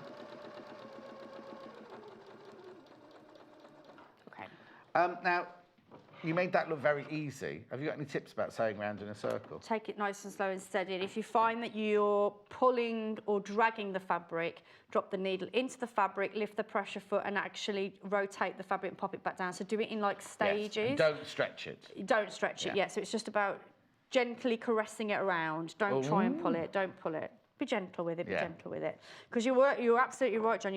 All of that's all bias, so it will want to play up. So you have to stamp it into submission. So what I'm going to do, before I do the next step, have you got a marker in there? I don't know the marker's on the table, the brown. Oh, it's under here. Got it. Got it. Yeah, okay. Morning, John and Jennifer. Lovely to see you both. Love Jennifer's demonstration. Now, don't know if she's laughing out loud or lots of loving. It's lots of loving, I hope. Yeah. Okay, so before I start slipping splicing into those seam allowances, I'm going to lose my notches. Yes. So what I'm going to do is just go over them with my pen. So I know that they'll be somewhere in there, okay? Otherwise you'll get lost. Yeah. So in order to get that into our sleeve, we need to cut right up to that stitch line. Now again, this is the conversation we had earlier. Jennifer, because she's very experienced, is happy to snip with her great big scissors. If you think, oh no, I couldn't do that, just use your little Fisker snips that we showed you earlier, because they're sharp right to the very end, like a pair of shears are, so you can just snip into it like that. And again, I'm using the serrated ones, so they're kind of gripping the fabric for me, so it's not sliding when I start cutting. Those are brand new back in again today. Love them. And over half the stock's gone already. They're awesome. Yeah. I do love them. Okay, so you can't put that into the sleeve unless you cut, okay? So again, make sure you're not cutting the stitching, you're just cutting up towards it as close as possible. And you're right, the snips would make that a lot easier. Well, it depends, because I was saying, when you get experience like you, because it's like driving, you're in control of your scissors, aren't you? You know how far you can cut. Whereas if you're new doing it, it's a bit frightening. Yeah, isn't it is absolutely frightening. So, okay, I'm going to take one of the sleeves. Doesn't matter which one, though, does it? Not in this pattern, no, not at all. So, right sides together. So, we're not doing French seams on this. Right. We're just doing normal seams. Right sides together, 1.5 seam allowance. I'm going to sew that down. Do you need the iron on? Not quite yet. Oh, well, I haven't got an iron on at all. Oh, I've got it on over here, John. Oh, I've moved have it you? over. Oh, I get thought you. we'd try our little all right, then. other side option. Okay, so obviously for speed, I'm not going to do this, but what you would do is pop it onto the sleeve board, and then that gives you a nice area then to press that down without creating a crease in your sleeve. That's where it really comes into itself. So obviously you can't do that in real life because you burn your hand. Yeah. That's where the sleeve board comes into play. So I'm going to turn this They the need right to make, way. you know, those little finger things that you told us to get. Maybe they should get a whole hand one. Although sometimes with the tailor's hams, they do have an extra piece in, so it's almost like a glove, Yes, yeah. and you can do it that way, can't you? No, Hannah won't be able to cope with that, she No. says. Okay. Right. Right then, so now we have our moment of truth. So right sides together with our sleeve and the flute of our bottom part of the sleeve. So notches first. So I'm going to go with that one there, like so. And then I'm going to find the other side. So you can see there's the halfway point of my sleeve. This is the sleeve head. Yeah. And there's my notch there with my mark. So again, you'd lose the notch if you just kept with the scissors. So it's important that you do make some kind of physical mark. Yeah. So I'm bringing those notches together there, like so. Okay. So now you can see, if I just jiggle that, now it wants to open up. So if you can see that the separations where I've cut, if you don't cut, they won't move apart like that, exactly. so it will not fit. Yeah. So when you first look at the hole, you're like, how is that even getting in there? Like, my arm isn't going to fit in that. That's exactly what Timothy said. My arm is not going to fit in that, but it's not actually that hole. It's the line. It's the stitch line that's actually the hole. Yeah. So the test would be, if your arm can fit into the sleeve head, then the flute will fit on your arm, so don't worry. So again, take your gubbins box off. No, sweetie box. Sweetie, I like that one. Yeah. I like that one. Okay, so I'm going to put the sleeve onto the machine rather than having the flute on the machine because I can handle it better. Yeah. Now, obviously, again, at home, pin, pin, pin, but for speed, I'm going to carry on. So what you're doing now is you're going to be stitching almost on your stay stitch line that you did on the flute, but you want to come to the left of it, so you don't want to see that stitching. Now, I'm obviously using black stitching thread at the moment. Yeah. You would use matching, but I really want you to see what I'm doing, which is why I've got a different colour in. Yes, I heard you saying to Chris in prep, I want black thread. And I was like, she's not making a black blouse. What's she talking about? What are you talking about? So I'm going all the way around that now. So there's no ease in it. It's literally just slight. Yeah, it absolutely fits. So what I'm doing is I've got my my fingers in my right hand. Yeah. In your right hand. In my right hand. My fingers on my right hand even. In the sleeve head, so it's on the other side. Yeah. That's the one. Can you see them there? Yeah. Yeah. So I'm holding it there, but then the needle's doing the work there. So I'm kind of easing it with my hand. Does that make sense? But if you've pinned, you won't need to do that. Now just watch that. So can you see that there's a bit of one of my notches is tucked in?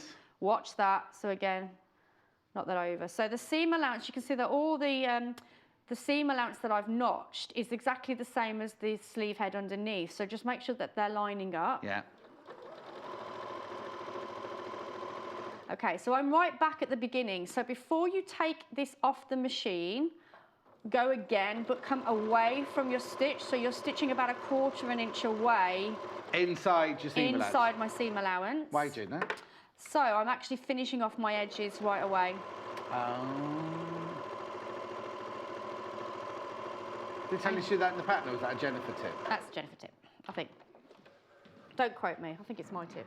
So once I've done that, now what I can then do is trim really close to that second line of stitching I've done. So it gives you a nice clean finish on the inside of your arm. Yeah. Lucy says, morning, John and Jenniffer. Happy birthday, says Jenniffer. Thank you. Learned so much from you. Thank you. Jenniffer is my favourite designer. Oh. Have a lovely day from Lucy in Dorset. Thank you, Lucy. That's super cute of you. Oh. I'm glad you're learning. That's what it's all about, isn't it? Sharing. Right, so I've trimmed all of that off. So you can see I've got a nice clean edge now on the inside of my sleeve. Yeah. So if I pop that off, that's sleeve number 1 done. We could do with an extra mannequin to pop it on. Shall I grab it? Yes, yeah. Let's get it. Oh, sorry. I thought it was just there. Didn't expect it to run off. And So if you pop that I've on. got the right. It doesn't matter. Oh, it doesn't matter. Yeah. There you go. Just watch, don't catch yourself on. There you go. So there you go. That's what that one will look like. Okay, perfect. Okay, so that's sleeve number 1 done. Yeah. Which is exactly the same, Same as as that one. Yeah. Right, okay. Oh, we're halfway through the show, so there's 2 more to do. Do you want to do fabrics while I prep the next Oh, one? all right then. I'll do Go on, fabrics. off you go. I'll just, because they're all listed underneath. They're all listed underneath me there on the website. So I'll do the patterns first.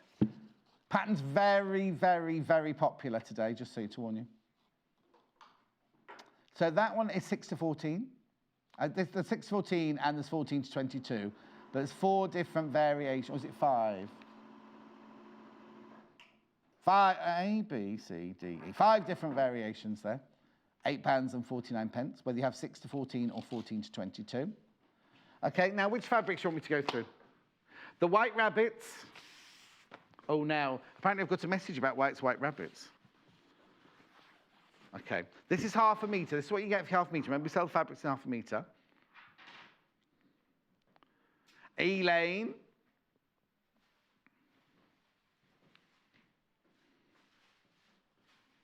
Oh, now, I should know this from my dad. Apparently it was believed that RAF bomber crew during World War II, my dad,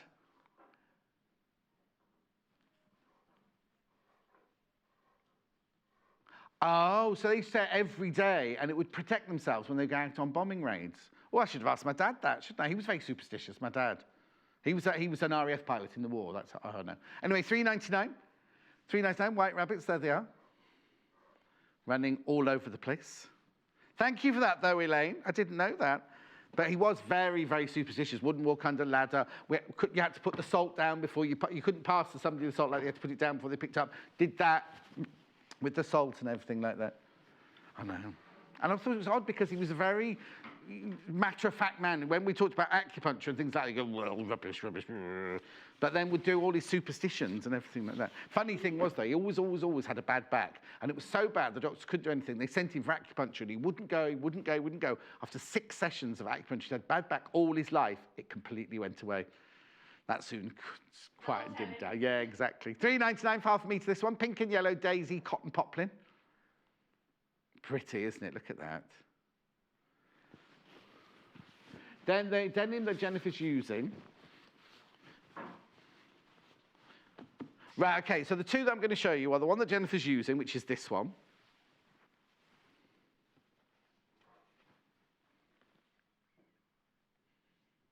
There you go. Yeah, lovely crease right in the middle of that one, sorry. $4.99 for half a metre, 100% cotton denim printed floral design. That one's in lots and lots of baskets. That's one Jenniffer's demonstrating in. And then the most popular is Small Daisy. Oh, hang on. Is this Small Daisy or is that Small? Oh, it is. What's the other one called then? Oh, okay. This is Small Daisy. The other one's called Printed Daisy. There you go. $4.99 for half a metre. Another lovely crease in that one. You could use it in children's clothes. This would be lovely, wouldn't it? Little dungarees be gorgeous, wouldn't they? Right, okay, come on. We've only got half an hour. You've got 2 more sleeves to do. I can do it. You'll do it. Like I have faith in you, Jenniffer. Right, okay, so sticking with the sleeve head option, we're going to do option C now, which is our lovely inverted box pleat sleeve.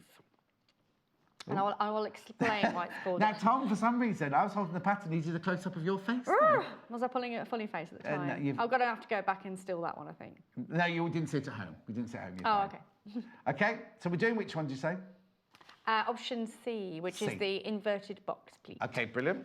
Okay. Yeah. So with the inverted box pleat, you can do it. However, it will be very, very difficult without that bad boy. It will be physically impossible, pretty much, to do. Okay, now they were supposed to be back in for my show today. I think they'll be back tomorrow. I think Yeah. Natasha might have them tomorrow or the next day. But anyway. Get them. Okay, so what I've done a full size one already. I've prepped that, but I'm gonna shrink it down so you can just see what I'm doing. Yeah. Okay, so that's what the pattern looks like. So you can see that looks massive at the moment. Yeah. We're going into that little sleeve, but you're going to be concertinaing it up in our inverted box pleats. You've got 1, 2, 3, 4, 5, 6, 7. Which will actually be 3 times the size you need it to be, won't it? Yeah, pretty much, yeah. So there we go. So you've cut that out, and obviously you've made all your notches, which you've gone over quite a lot today, so Yeah. you know how to do those now. So this is our mini version. So the first thing you need to do is sew the 2 sides together. So you're creating a tube. Yes. Okay. So once you've done that, you're going to bring the right sides together. So imagine I've sewn it together, so we're in a tube. Oh, right, yeah. So That's you've wrong got sides wrong through. sides together, so you've got 2 right sides. Okay. Showing, yeah. So obviously this will be sewn together. Okay, so you need to press that in place. So before you do anything, you need to match up your notches, which are on the top and the bottom of the fabric, and then run a line of stay stitching in there. Otherwise, it's going to be a nightmare when you start to come down Yeah, your of box, course. please. So I'm just going to do a quick line of stitching for you. Yes, Hannah's saying, our box pleats the ones like on her gym slip. I don't know, I need to see it. No, but if you think of a school uniform, Oh, sorry, yes. netball, like a netball skirt, which was a netball team. Inverted box pleats, yeah. Yeah. And I'll explain the difference in just a second. Loving the show, I'm learning loads, but I'm not getting any housework done, says Sorry. Jodie in Essex. Oh. I do apologise. Right, okay, so the box pleat is based on 3 points of reference. So you've got the 2 outer edges and the central piece. Yeah. Okay, so I've got 1 here, 2, and 3. Okay, Yeah. but it's just this section we're going to work with at first. Now, there's 2 ways of doing it, so I'm going to show you the cheat method. Okay, Right. so I'm going to take notch 1 and 3 and put them together. Like so. Yeah. So I'm matching up the raw edges here where my stay stitching is, and then obviously I've got my enclosed edged here. I'm going to take my iron, and I'm going to press it. Where's my iron? Yeah. Here. It's on your side, It's on nothing to my do with side me. now. It does seem a bit easy though, doesn't it? Yeah. Okay, so pressing. So when you're pressing, you're not ironing, guys. It's just you're pressing down, Yes. literally. Okay? So that's that bit done. So before you do anything else, go to your sewing machine. You're going to extend your stitch length to the biggest it will give you. And what I'm going to get you to do is, in the instruction, it just says to stitch about 1 inch down. I'm going to tell you not to do that. I'm going to tell you to go all the way down. Oh, okay. So like we did with our knife pleat in our first hour, it's a stay stitch that's going to stay there until you're ready to wear your garment. So I'm going to go all the way down. Right, okay.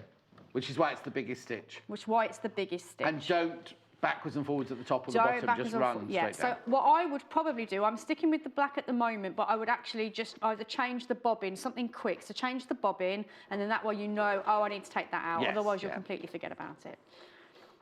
Okay, so Will that's also that be bit the done. strangest looking sleeve if you don't take them out. Okay, so now we have a little pleat that it looks like a seam at the moment. Yeah. There's no difference in the front. Yeah. No difference in the front, but we've got this little flappy bit at the back. Yeah. Okay, so what you're going to do, that's our second notch. Remember, we had 3 notches. Yeah. So we're going to take the top and the bottom of that and flatten it to where the stitch line is. Right. Oh, so now they're not box pleats that go the full width of the pleat underneath. Oh, yes, it will be when you bring that one Yeah. over. Yes, it will. I'm talking rubbish. I stepped on. So again, you're pressing, guys. You are not ironing. Yeah. Okay. So that's that one done. And I'm just going to do another one very quickly. The fabric that Jennifer's using is the one at the bottom of the screen there.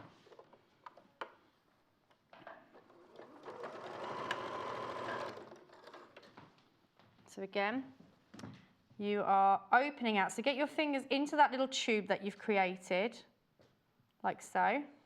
If I go that way so you can see. So I'm just putting my fingers into the tube I've created. I'm squashing it down, and I'm still finding the notches. So it's the central point of the notch, and you know where that is because you've just created a crease with the iron. So you Yeah. can see I've got the notches together there.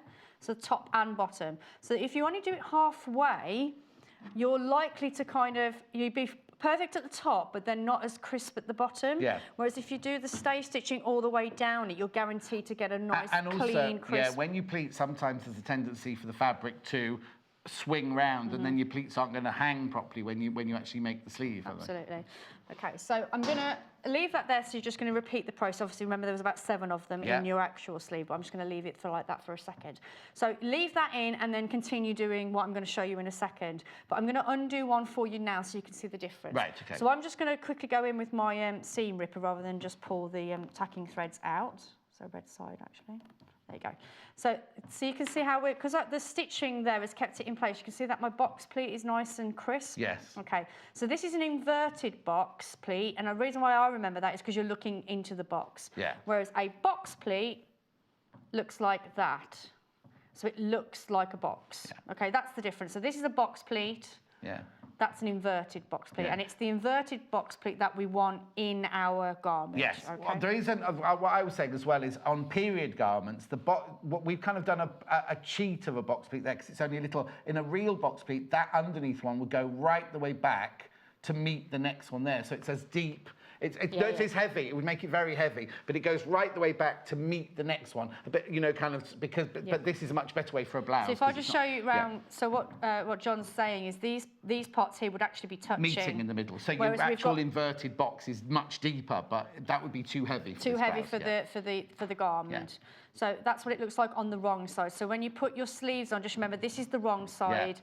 That's the right side. Yeah, perfect. Okay. So again, before you get to the putting it into the sleeve, again go over with another line of stay stitching because you want to keep those pleats in place. Exactly, okay. Place, yeah. So the reason why you need your sleeve, or even if you had a tailor's ham, the sleeve rolls, same reason, because you can't press these pleats unless you can get it on. And this is what makes this great, because you can see you've got all of that length. Yes. Especially when you come and do your full length sleeves, it really does make it a lot easier. So you can see I've opened some of my box pleats already, and you can see these ones are still shut. So leave them shut until the very last minute. So once you've got all of that done and pressed, you're ready to put that into your sleeve. So again, we've got our sleeve here. Remember, this is the right side because I can see that inside the boxes. So I know this is the wrong way out already. So I need to turn it the other way, like so. And then all you're doing is inserting the sleeve exactly the same way. So is there a notch? Obviously you match one with the seam allowance, but there must be a notch to match the other one on the other side. So there's the seam. You can see there's, you can't see the seam because it's closed. I can see that's the normal seam as that goes underneath the arm, which will match my underneath arm seam on my sleeve. Yeah. And then also, the other notch would be the centre of the middle, or what would be, the fourth. Yes, the fourth. The middle one, The fourth pleat. But again, the 7. The 7, that's right. One, So if you fold it in half from the seam, so that's where the underarm seam is here. Yeah. I know when I fold that back, that's the one that I'm talking about. That's the box pleat, so it's that point there. That would be the halfway point, which would match up my notch on my sleeve. So the process is exactly the same as our lovely fluted option here. It's just that we're working with pleats this time. But I wanted to show you the box pleat because they are a really nice one to do it. So that's that done. Right then, so the next one, this is the only sleeve that doesn't have the top part. Well, so this is A, isn't it? Or whatever that one is. Yeah, this is A here. This is this one here. Okay? So it's the only one that doesn't have the same sleeve head as all the others. Absolutely, yeah. Okay. So you can see we've got 2 pieces to our sleeve. Okay. So you've got a front and a back. Yeah. And also it's going to look odd because you haven't got a sleeve head as such, have you, at the moment? As in, when you cut a normal sleeve, you've got that curve at the top. Absolutely. So you've got your sleeves there. So it's this edge here that you'd need to be finishing off. So again, if you want to use that method that we used on our fluted sleeve, you can do. Yeah. But what essentially is going to happen is that these are going to come and overlap each other. So I'm going to leave the patterns on so you can see. You can see how that has now created our new sleeve shape. Head. Yes, exactly. So I personally would go ahead and finish those curved edges off first, using whichever seam finish you prefer, or hem finish, sorry. You need to match up the 3 points of reference here, and then what you would then do is bring the sides together and sew those together to create yourself a sleeve. Okay, so we're going to do that super quick. You don't need to finish the edges off because we can. Well, unless you want to. No. Oh, John, what should I go on? How long have we got left? How many minutes? So 10. Okay. Yeah. So what I've done is I've cut one sleeve for the right and then the other one for the left, so they're actually going in the same direction. So that would be wrong. Yes, okay, but I've only cut one, yeah, so okay, we're that's going to fine. have to Don't worry. forget Yeah, about so in reality, you'd have your right side facing up and your right side facing up. Yes, Yeah. but because I've not cut two, I've Yes. got one on one side and one on the Yeah, other, so yeah, that's why it's different colours. Yeah. So the first thing you want to do is just keep that in place, but obviously don't forget you need to finish off those curved edges first. So again, this stitch here would need to be staying within the seam allowance. So that's that bit done. So I'm just going to go back. So now the right sides together, so remember this is incorrect. Yes. Right sides together. You could almost use two different to make an effect, you could use two different fabrics. You really could, yeah, absolutely. So this 1.5 seam allowance on there, so that's where you just need to watch, you're flipping between different seam allowances with these sleeves because you're basting and all of that, so just watch your instructions on that. But essentially, what you've created there, if I just bring in the other one,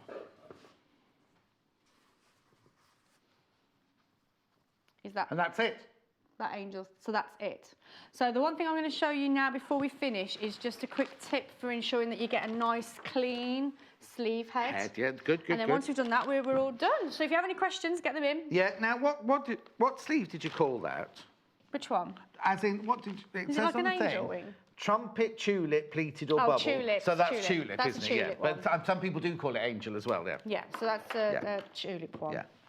Right. So on your pattern, so if I bring those in, it's the same on this one as well, but I'll bring this one in to make it easier. Okay, before you do anything, I've got a question. Yes? There's this one, Wendy. Would I cut a bigger hole for larger? Oh, if you've got bigger arms, I don't understand that first bit, but could you, if you've got a bigger arm here, could you cut a bigger hole on the sleeve? What would happen is where it's got the bicep measurements here, if your bicep is bigger than that measurement there, obviously you'd make the whole sleeve bigger, this section of the whole sleeve, but then you'd also then make the pattern for this bit, the fluty bit, the same size as that, wouldn't you? So if this bit of your arm is a bit chunkier, you'd make the sleeve wider. But then you taper back in. Yeah, but then you taper back. Yeah, well, it depends, because different ladies have different arms. So some have a bigger bicep, but then some also have that round their above their elbow. It's kind of swollen slightly, isn't it? So you can either take it straight, take that further, or take it out and then take it back in. But whatever your finish line is here, that's the size you want the circle to be in the middle. Yeah. So if that measured, say you made it into 16 inches, what you'd have to do is the circle in the middle of your donut pattern would also... The diameter, can I just show you? The diameter. The diameter of the circle in the middle of your donut has to be the same measurement as Should that we get the one. pattern in? Yeah, just get the donut pattern out. Okay. So whatever this measurement is, Wendy, whatever that measurement ends up on your sleeve, this measurement in here, the dotted line, has to be the same measurement as that. Remembering you've got seam allowances on both of these, though. That's right, isn't it? Yeah. I'm just trying to think if there's a way I can explain it better. Go on then. So, basically, the stitching line here is the diameter. So let's say it's a diameter of 10. I'm making it up. Right. With a seam allowance, where without a seam allowance. Yeah. This is 10 centimetres with a seam allowance, okay? So when you're resizing this pattern, remember to take whatever the finished measurement is, take off the seam allowance, and then make that the diameter of whatever that is. So if you increase circumference, not diameter. So diameter's across. Sorry, diameter across. Yeah, so circumference would need. So let's say when it's now 12 plus seam allowances, that circumference would need to be 12. So it's not the cut line, it's the stitch line. I think that's also an important point. Because then what you do is you draw your line at 12, but then you'd cut 5/8 of an inch inside. That's correct. Snip it to do that. And then the only reason I said it incorrectly was I never have, when I make a pattern, it never has seam allowance on it. So I would automatically make that one to fit that one. Yeah. Anyway, old school heads. Got another question very quickly on email from Donna. Yes. Oh, regarding the donut, I love the donut. All the lines are so close together. Yep. Yep.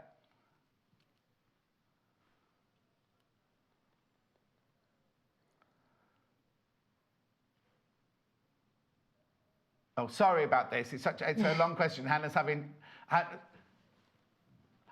Okay, yeah, the reason you know you got the same line, how does she know she got the right line, which line she's following?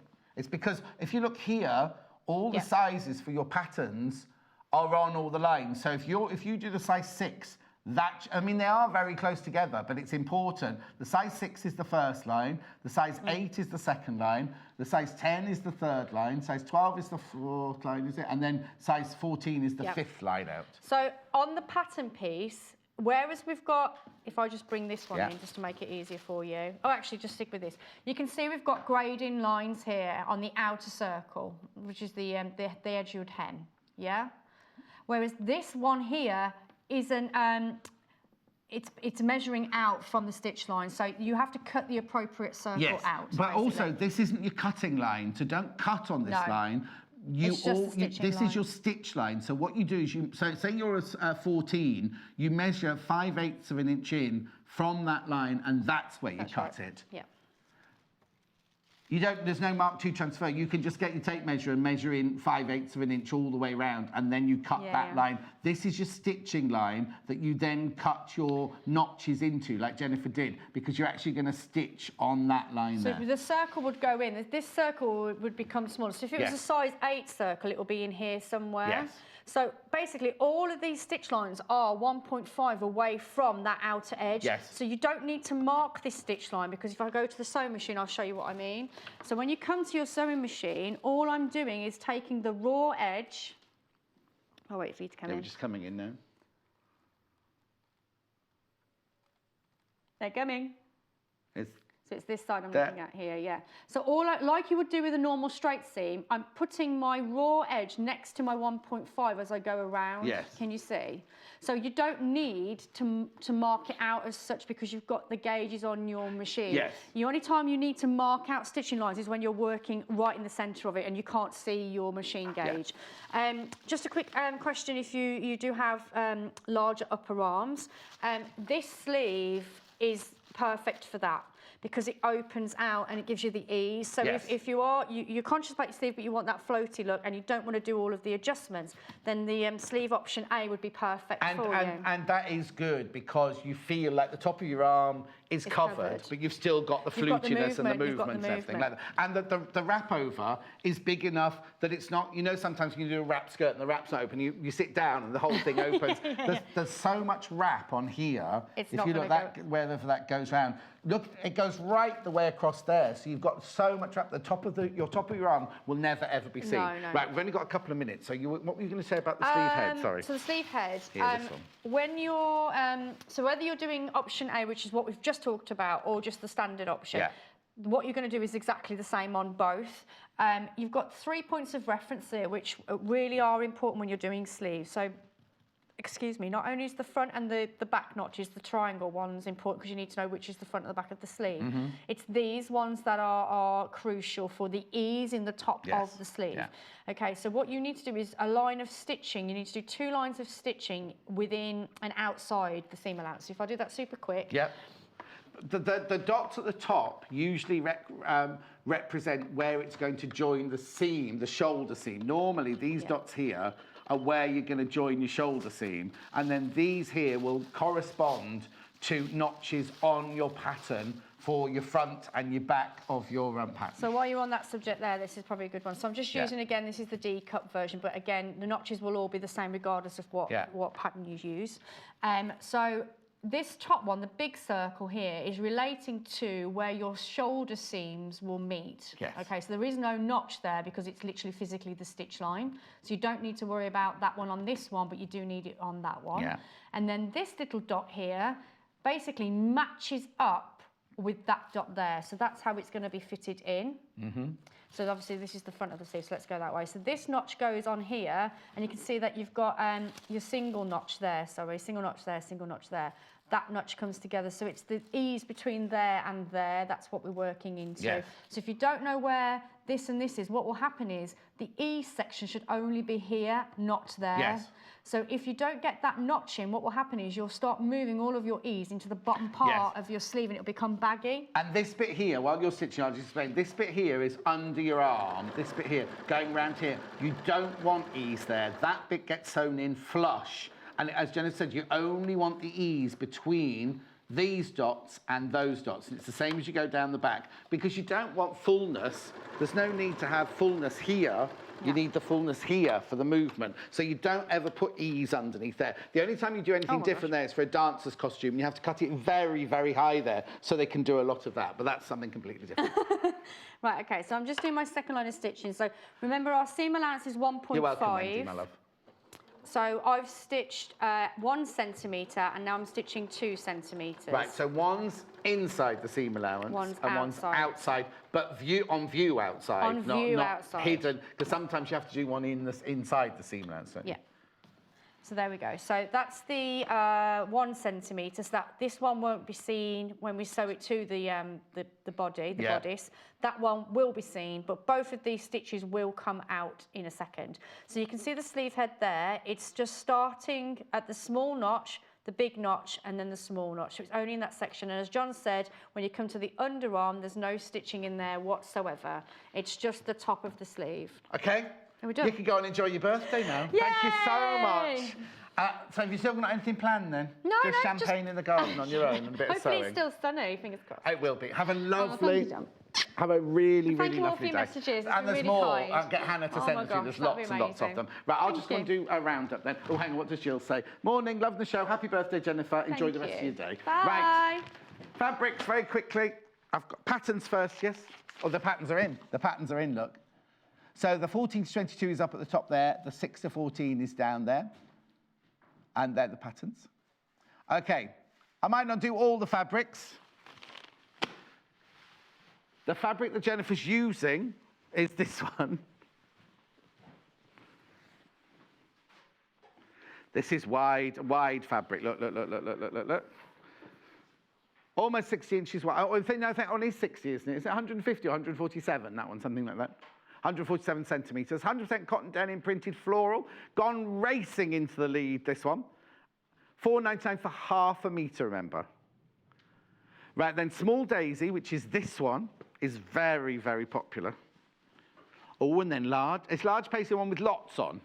Yeah. That's nice, isn't it? Remember, always wash your fabric before you start making when you're doing dressmaking. Okay? And then large paisley is this one. This is nice, this one. See, this would look nice in a man. I think a man's shirt would look nice in this one as well. Jennifer's nodding in agreement. Yep, she says, yep.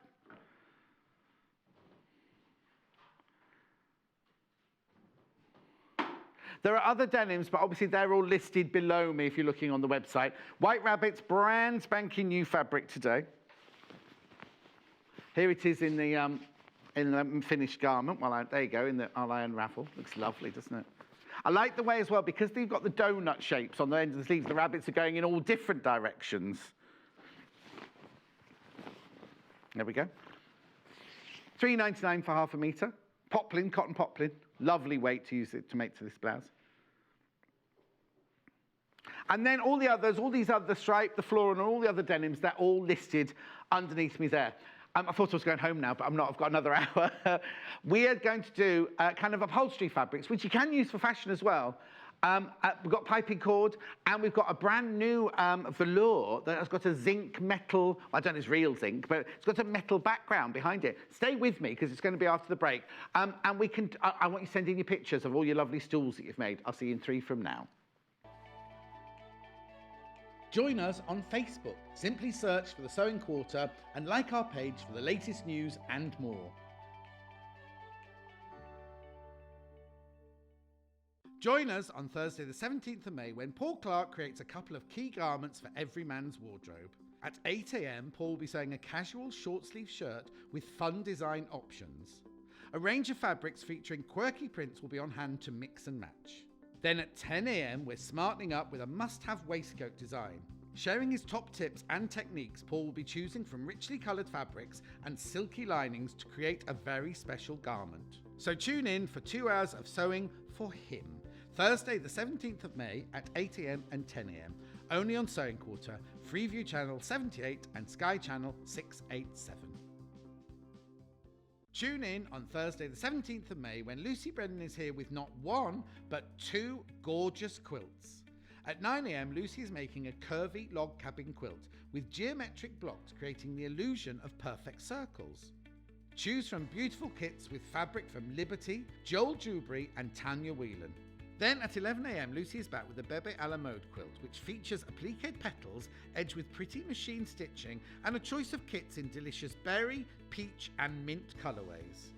So join us for a double helping of quilts with Lucy, Thursday the 17th of May at 9 a.m. and 11 a.m, only on Sewing Quarter, Freeview Channel 78 and Sky Channel 687.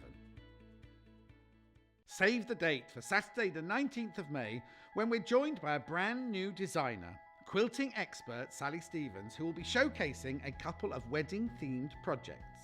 At 9 a.m, Sally shows us how to make a double wedding ring quilt.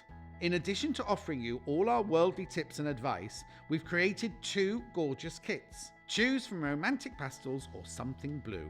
Sally is back at 11 o'clock with a patchwork cushion, inspired by the multifaceted cut of a precious jewel.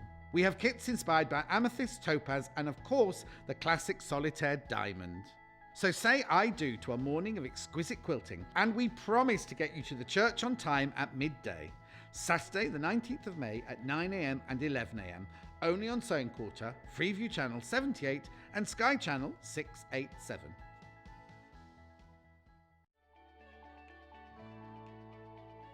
Follow us on Twitter for more inspiration, top tips, news, and share your own creations with us.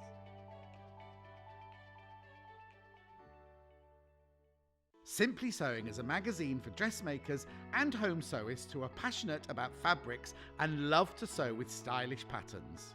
Each issue is packed with technical know-how, templates and easy to follow instructions to sew yourself quick wardrobe updates, accessories, plushy toys, gifts, bags and more. Plus, each issue comes with a free dress pattern from our expanding trend-led collection. We're proudly flying the flag for contemporary sewing with stylish patterns and beautiful photography to inspire sewists across the globe at every level.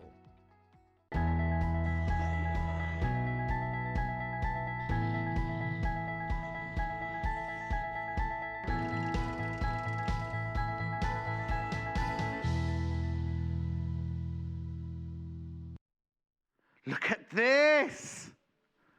Oh my word. Now, I need to tell you that Chris has got a sweatshirt and sweatpants made out of this, haven't you, Chris? Where you go jogging in. Oh, hot pants, he says, not just...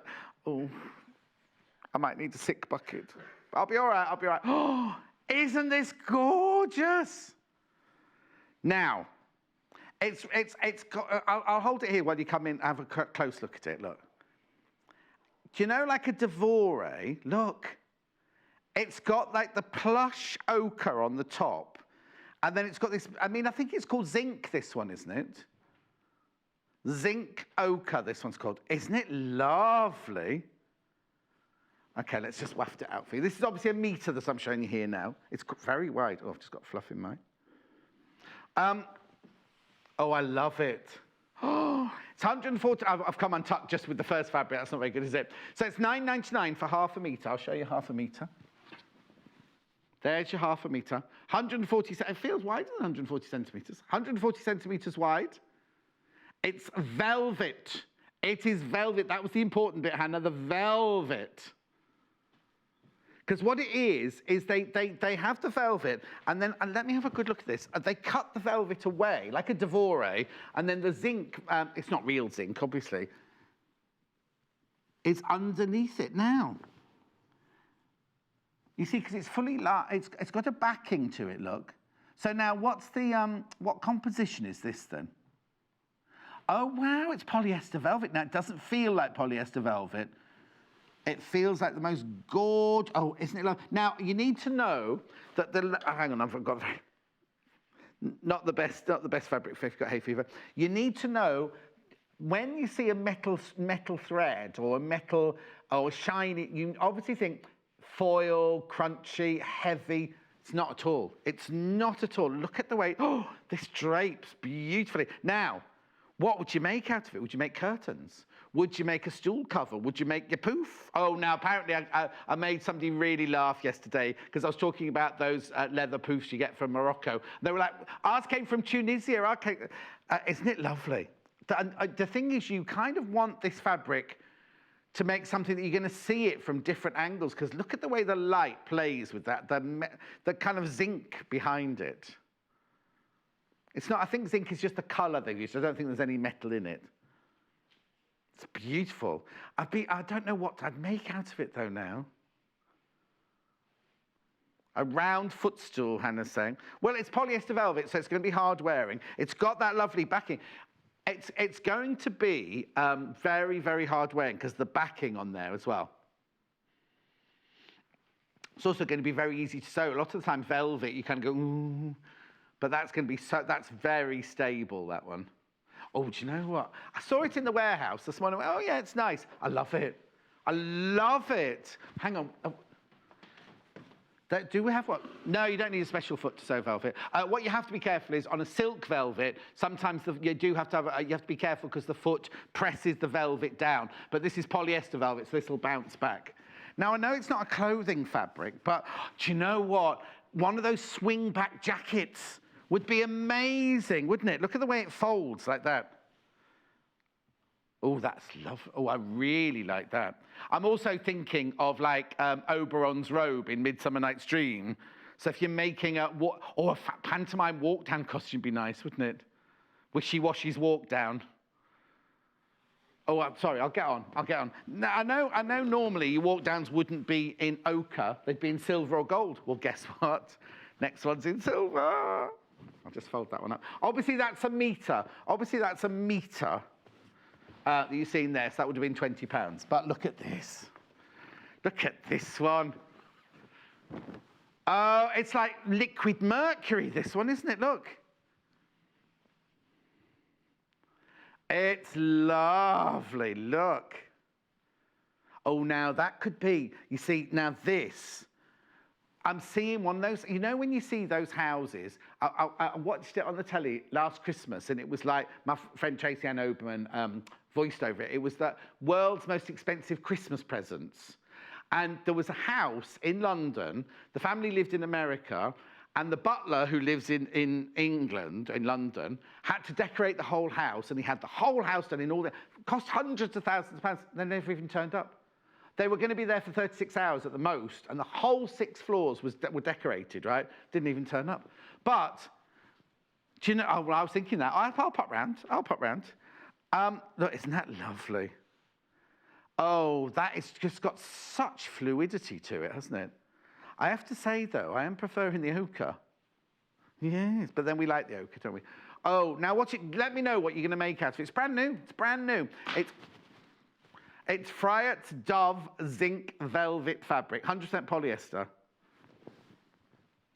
Yes, well, yes, because the silver's overpowering the dove, isn't it? But the actual velvet on the top. Do you want to come in close and have a look? Because the velvet on the top is actually a beautiful, soft grey. Well, obviously, with any velvet, you iron it on a velvet board, which I've been asking for since we first started here. So if Ian's watching, can we get some velvet boards, please, Ian? A velvet board, just so you know, velvet board, what you do is you obviously iron the wrong side of the fabric, and then, in fact, it's gone now. My velvet board is the same as my sleeve board. You don't need to have a great big one. And what it is, it's like hundreds and hundreds of pins. You know when you see in the circus trick and the man sleeps on the bed of nails? It's a bit like that. And you iron with the velvet side down, so all the nails, or not nails, pins, go into the velvet side, so you don't ruin the nap on the finish on the velvet. I don't know, because I've never used this, so don't ask me, because Hannah's saying, is there any way I can use it normally? I've never used this, so I can't, I could put the iron on and do it if you want now. No, I'll do it. Because, yes, we need to know, don't we? Right. The thing is, I did a Midsummer Night's Dream one year, which was all made of velvet, And I know we didn't have a velvet board that year. You just have to be very careful with it, that's all. But I would always use a velvet board if I could. It's lovely, but I've never used polyester velvet before. It's going to be much more hard wearing than cotton or than silk velvet. It's lovely, isn't it, that? Okay, so there are 2 brand new fabrics today. Got more brand new fabrics coming up. Sorry, I've spent way too much time on that. The more what? Right, these are like, if you know panne velvets, I'm always talking about panne velvets. If you love a panne velvet plush, not like panne chocolat, panne, P-A-N-N-E, panne velvet. Now, if you think about dressmaking panne velvet, it's the fabric that you cut and it just rolls up. It's a nightmare to work with. This won't be the same. I've got loads of colours. Oh, my word. Oh. Right, the manufacturer, I am not rolling it over a pillow. Go away, Hayley. You wouldn't use that for a cushion anyway. Come in then. Come on. No, come on. If you want me to wrap it around a cushion, you do it. Come here now. Shall I wrap it? Yeah. Oh, am I upset? No, not at all. Hello. This is Hayley, by the way, my boss. You love me really, don't you? Whenever we have furnishing fabric, she says, oh, just wrap it around a cushion. I did it last time and everyone went, what are you doing that for? Loads of people emailed in going, do we know what a cushion looks like, John? I don't. Go on then. Oh, the washing instructions. Be famous, really. Hang on, don't talk, you haven't got a microphone. The washing instructions for the zinc, 30 degrees machine washable, and a cool, there you go, cool iron, 1 dot. But when you go back, can you ask Ian to look into velvet boards for us, yeah? What are you doing? Just respect your fabric, darling. Yeah. Yeah, that's going to make me want those at the end of my sofa. I can hear Hannah laughing. Yeah, that's what. I know. I love the fabric. You've just kind of dumbed it down now. I know, it's beautiful, isn't it? Yeah. Anyway, we can go back to work now. Have I helped? Jane thinks the velvet would be good for a jacket. Oh yes, ask Adele. Ask Adele if she's got a lovely 1950s swing-back jacket pattern we could do this out of. Be lovely. Thank you. But watch what I'm going to do, because these match. Look. Let me just go back. Right, that's the ochre. Right, look at the ochre in this velvet. Look. Now, this is gorgeous, because look if you trimmed this. Thank you. I do know. I've been doing it longer than you've been born. That one goes well. Well, it's from the same cut. It's the same. Is that okay? That one, just go. She's now mixing with the fabrics over there. You see, first of all, Neil takes the mickey out of me on the Facebook fan page. Now Hayley comes in trying to tell me what to do. Not Hannah, no, not Hannah. Aren't they beautiful together? So now this is glamour velvet here, and this is the zinc velvet here. Don't they look gorgeous together? You could, they're the same weight. Oh, no, I take that back, oh, no. No, they are the same weight, they're the same weight. Have you got the GSMs there? You haven't, have you? No. I'd say they were the same weight. Oh, I think they're lovely. So you could do a curtain in this, and then trim the edges with this. Or you could do a curtain in that, and then you could drape this. Hang on, I haven't got enough hands that I could do with Hayley back here now. Then you could look at this draped. Look how this drapes this one. Oh my word. This is gorgeous. Right, let me get rid of the zinc one, because that one's had enough airtime now. A lot of people don't. My mum couldn't touch velvet. Right. So this will be 100% polyester velvet, won't it? Yeah, same washing instructions, everything. This is a metre. Oh, sorry, was there a price? Have we done the graphics? Sorry. I love it. £6.99 for half a metre. That's obviously a metre, so this would be £14, this piece. So look at the width. Look at the width. 100. Oh, it's Fryett, isn't it? All Fryetts are 140 wide, aren't they, mainly? Let's just double check.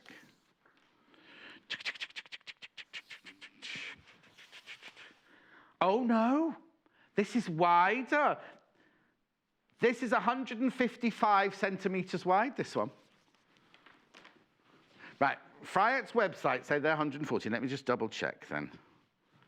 I'm just double check, but that one's definitely over 6. I thought, because you can tell when you hold your hands out, can't you, how much it is. There we go.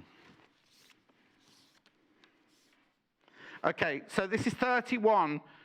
So that's 62 inches, isn't it? So 160 wide, actually. 160 wide. Right, well, we can't, Hannah's saying we can't guarantee it, but this is off the roll that yours is going to come off. Oh, look at the drape. Look at how it drapes. Do you know curtains in like a drawing room, like a Victorian or Edwardian drawing room, and you've draped a fabric like that across your window? That's beautiful. That is just stunning, isn't it? Now, remember, when you're following a pattern for velvet, it has a nap. I don't know if you're going to see this, so you need to cut all of the pieces going in the same way. So this one is if you stroke it this way, if you stroke it that way, there we go. The camera just doesn't want to focus on it, right? But then, I don't know if you can see, you can only see it a little bit on the ochre. If you put it this way, the nap goes a different way, so it will look different. I'll just smooth it back out again. So you must cut. Oh, there you go. There you go. So if you cut them out, if you cut things out of this, you need to cut them all going the same way. So if you're making curtains out of it, always put a cross at the top of each panel so you know where it's going. No, the gold one's not called Dove. Oh, sorry, that's got Dove there. Hang on then. I don't know why it's called Dove, because, oh no. Let's put the Dove one in and see what happens. This is Dove, this is the grey, which goes beautifully with, oh, look at that. How beautiful. Yeah.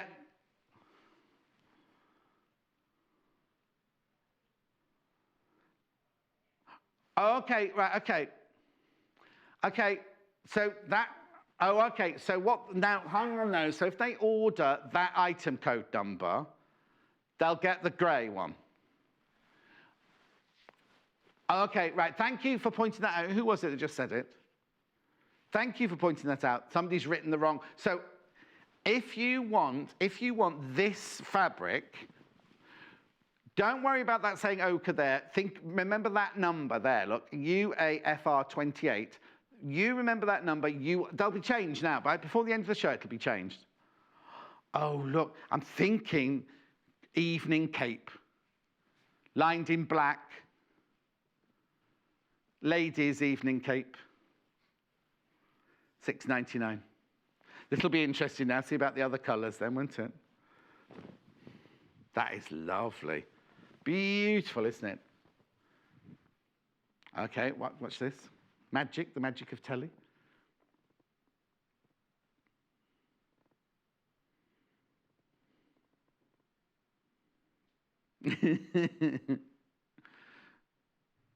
So have you changed the other one then as well? There you go, UAFR28, Fryett's Dove Glamour Velvet.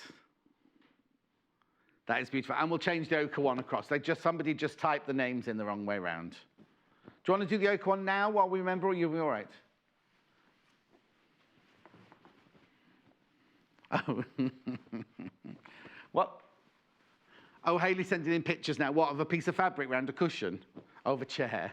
She got a velour chair, a velvet chair at home then. So I've done that one and I've done that one. Do you want to put that one in just to be on the safe side? No. Okay. Okay, let's do the next one then. What colour would you like to go with next? Oh, blush, this one's called. No, I wouldn't have gone with blush. I'd have gone with plum, I think. Mind you, we're saying it's blush.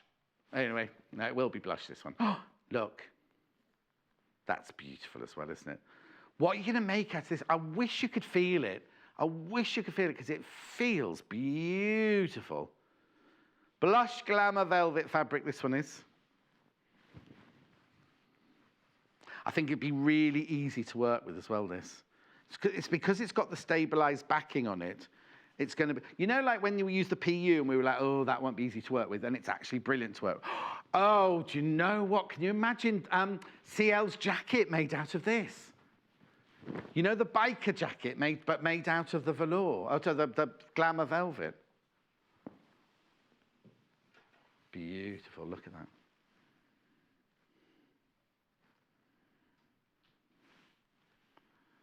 Isn't that lovely? Okay, so that's the blush one, £6.99 for half a metre. These are all brand new. These are all brand new today. This, look at this colour. What, magenta? Would you call that? Oh, look how rich it is. Look. Oh, what? You see, I'm seeing an evening gown. I know, but it's supposed to be a furnishing fabric. I'm seeing an evening gown in this. Off the shoulder evening gown, maybe. You know, who'd look good in this, Adina. You know our friend Adina on Gems? She'd look good in that, wouldn't she? Oh, beautiful. It's just stunning. Oh, that colour. How rich is that colour going to look? I am seeing a very swishy, fish-tailed evening gown, even though it's a furnishing fabric. Oh, they've called it fuchsia. Oh. I've never seen a fuchsia that colour myself. Anyway, isn't it gorgeous? Look, the way it catches the light. That's what I love about velvet, is it has the naps, and whichever way you hold it, you're going to get the... It's like a painting, isn't it? Beautiful, beautiful painting. You see, now, if I worked in theatre, you'd quite happily use this as for a ball gown or something like that. I mean, you could use it for a ball gown for you as well, but... Oh, that is lovely. It's going to work. I can tell by the way it's behaving on the table as well. It's going to be good to work with as well. Be really good to work with. And then last but not least in this, is it petrol? Kingfisher? Oh, look. Petrol. Look how beautiful that is. So, but this colour scheme doesn't go in your house, Hannah. What are you going to make? Well, Tim's good at dressmaking. He can help you. Yeah. Oh, I think that colour is beautiful. That's called petrol. Okay, now we're going to send in see Pete Haley's picture, are we? Oh. Oh, I thought it was a picture from Haley's house. Here you go. They've used which one's that? That's not the zinc. Oh, in the curtains, yes. They've coloured chair in the ochre. Oh no, is that leather or is that the chair? No, it would be this fabric. It would be this fabric, wouldn't it? Oh, well, you see, I've got my tall velvet chair, haven't I? It's all striped. Let me show you the ochre again because there was some confusion earlier. I'll show you the ochre one again. It was coming up as dove, but it's now coming up as ochre. Look, there you go. But thank you for pointing that out.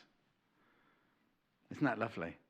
Now, but we've got a new boy, haven't we? A new gentleman who's going to be doing all that sort of thing, isn't he? Does he do Hayley B's old job? I think he's in charge of that now. So we've got somebody to shout at now if it goes wrong. I don't know if he's in today. I haven't seen him. Anyway. Oh, here we go. Here we go. Christine, you tell them, John, these young things.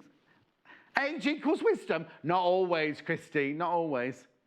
But yes, I know. I did that. They asked me to do it last time I'd furnishing, and I wrapped fabric in cushion. You all messaged in going, what are you doing, John? So I decided not to do it again. But they know best. Management know best, you see. I am merely the monkey. They are the organ grinders. I'll come back. I'll come back. I'm going home now. Oh, now I forgot to say, is Lucy doing this on Thursday? This Thursday, Lucy's doing this.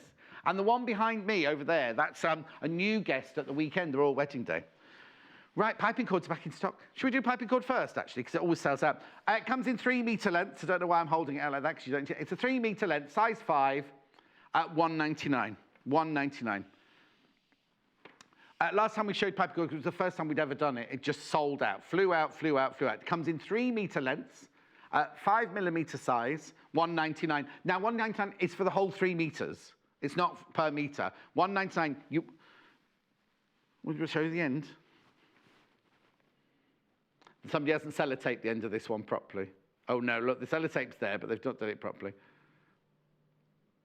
So that's 3 metres. Now, I'll show you, you know how to do piping cord, but I'll tell you about it in a second. So, that goes there. Also, if you're doing furnishing, these are little covered buttons. Oh, actually, did that chair have studded buttons on it? Yeah. Have a quick look. They've put covered buttons on that chair there. So I've got covered buttons here. Now, you see, I'd say they were a bit small for furnishing. They'd be all right for a cushion, I think, but they'd be a bit small for actual furnishing, I'd say. But we've got bigger ones on the website. Yes, because we've got ones with 4 on that are 20. How big are these? 15 millimetre are these? 19. We do 22 and 20 something else. They might have sold out. But £2.99 for all of those. And basically what you do is, well, I'll show you in the back. You just pull a circle of fabric round them. It's got teeth on, and then you push the back on, it holds all the fabric in place. Then you sew it on with the shank. Okay. Right, now the brilliant fabrics to do binding with would be William Morris. And now, when this William Morris range is gone, it's gone, because we'll move on to the next one, won't we? This one is chrysanthemum. Oh, I've only got chrysanthemum and snakehead today. That's all I've got, chrysanthemum and snakehead. Right, these are gorgeous. Chrysanthemum in aqua. Now, I think I've got a metre here. Yes, I have. So this would cost you £16 plus your post and packaging.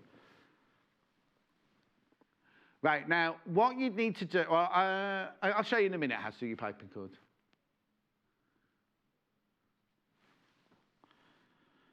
So whether you make your cushion out of this, I'll just show you half metre. Look, because you could get a decent sized cushion, you could get 2 nice cushions out of that, couldn't you? And then you could pipe it with a pale, if you were to get a Macao solid in ecru or biscuit or beige or that lovely, I don't think our Macao solid's called aqua, because the aqua's a really, really bright one. But you could find one of our, or lovely chocolate brown. You could do the piping in a different colour. Oh. You can't see, I can see the screen of the shot that's coming up, and the upstairs camera was going like this all over the place. £7.99, so this is half a metre. That's what you get for your half a metre. That's lovely. So that's called chrysanthemum in aqua. Then I've got chrysanthemum in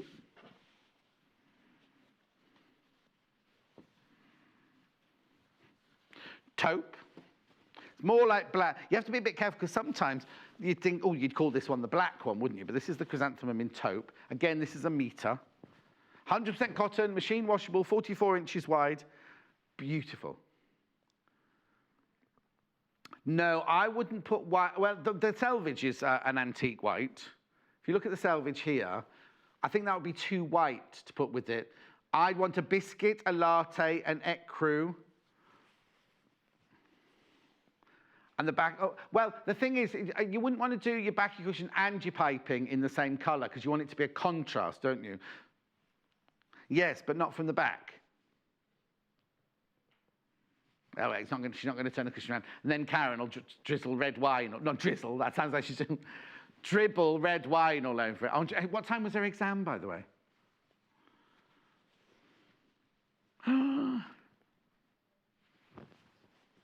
Oh, okay, so Hannah's housemate, Karen, is training to be a teacher, and she's got to do some exams, basic exams that we all did when we were 16.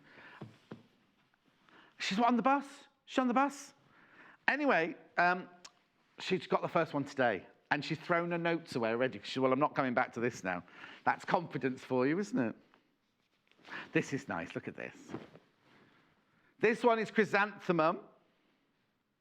Now, you've got the kind of aqua in there.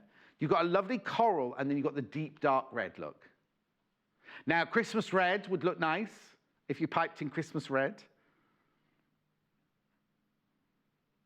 Lovely, isn't it? What I'll do is I'll show you what your piping cord will look like if you do this. Because remember, when you do piping cord, you need to do it on the bias. So, we've done piping before we've done it with Joe. I think Joe did it, right? So all you do, to do bias binding, what you have to do is you have to cut your fabric, not bias binding, do piping cord. You need to cut your fabric on the bias, so you cut it diagonally. Can you see that I folded in the selvage and the selvage, so these are straight like this? I'll just show you.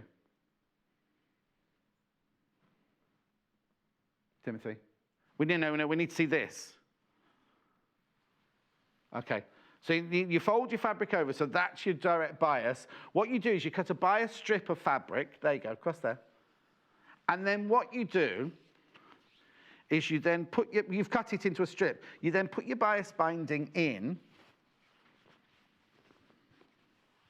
right? And then you get your zipper foot and you machine along here,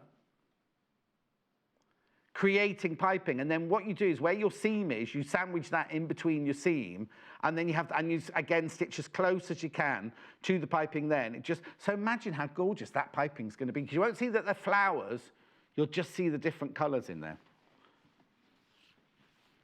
I think we should do all different sizes in piping cord, because that's the average size. The 5mm is the one that most people use. 5 or 3 are the one people use most, I think. Okay, now I've got snake's head fabric in 3 different colours.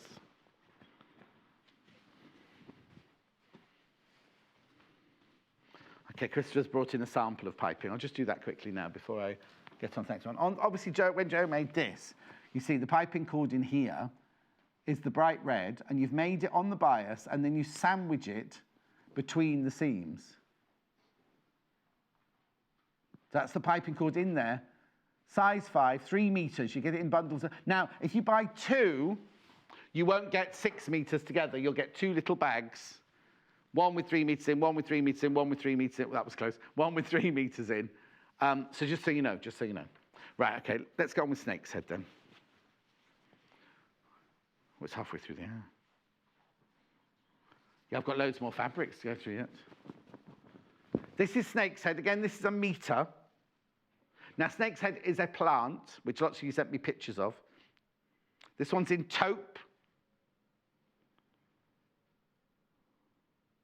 That reminds me, oh, now, there was something on the news about pineapples this week, wasn't there? And I remember listening to the news thinking, oh, I must tell Hannah that when I get home.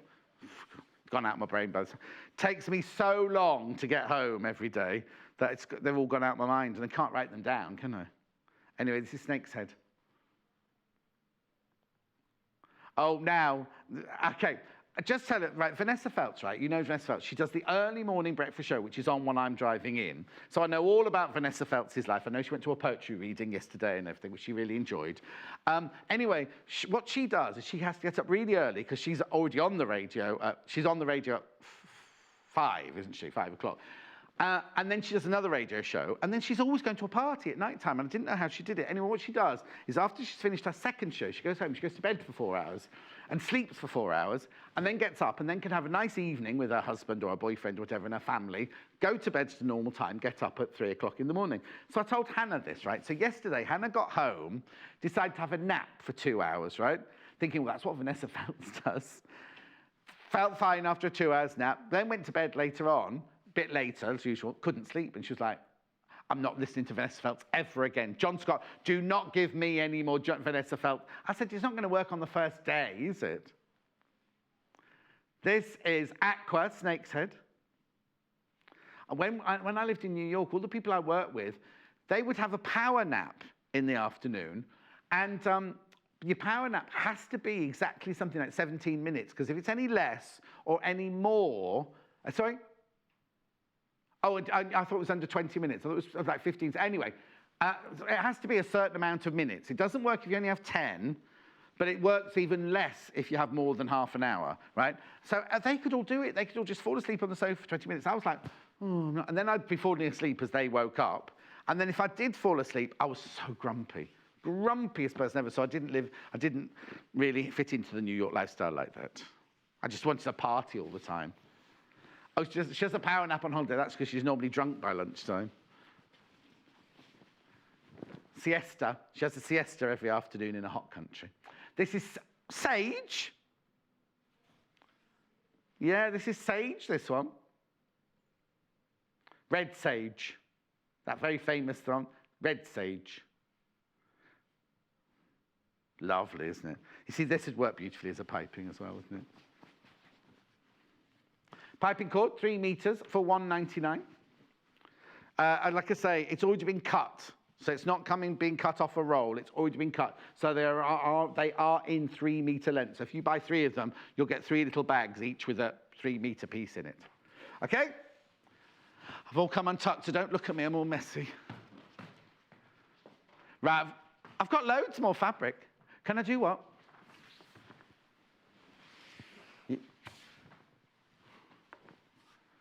Dove Glamour Velvet.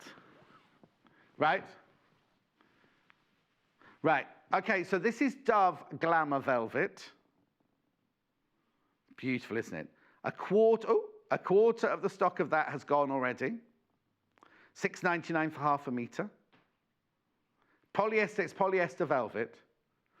Okay, and the petrol. Now, isn't that funny? Because I thought the fuchsia and ochre would have been the two popular ones. The petrol one, which is this one.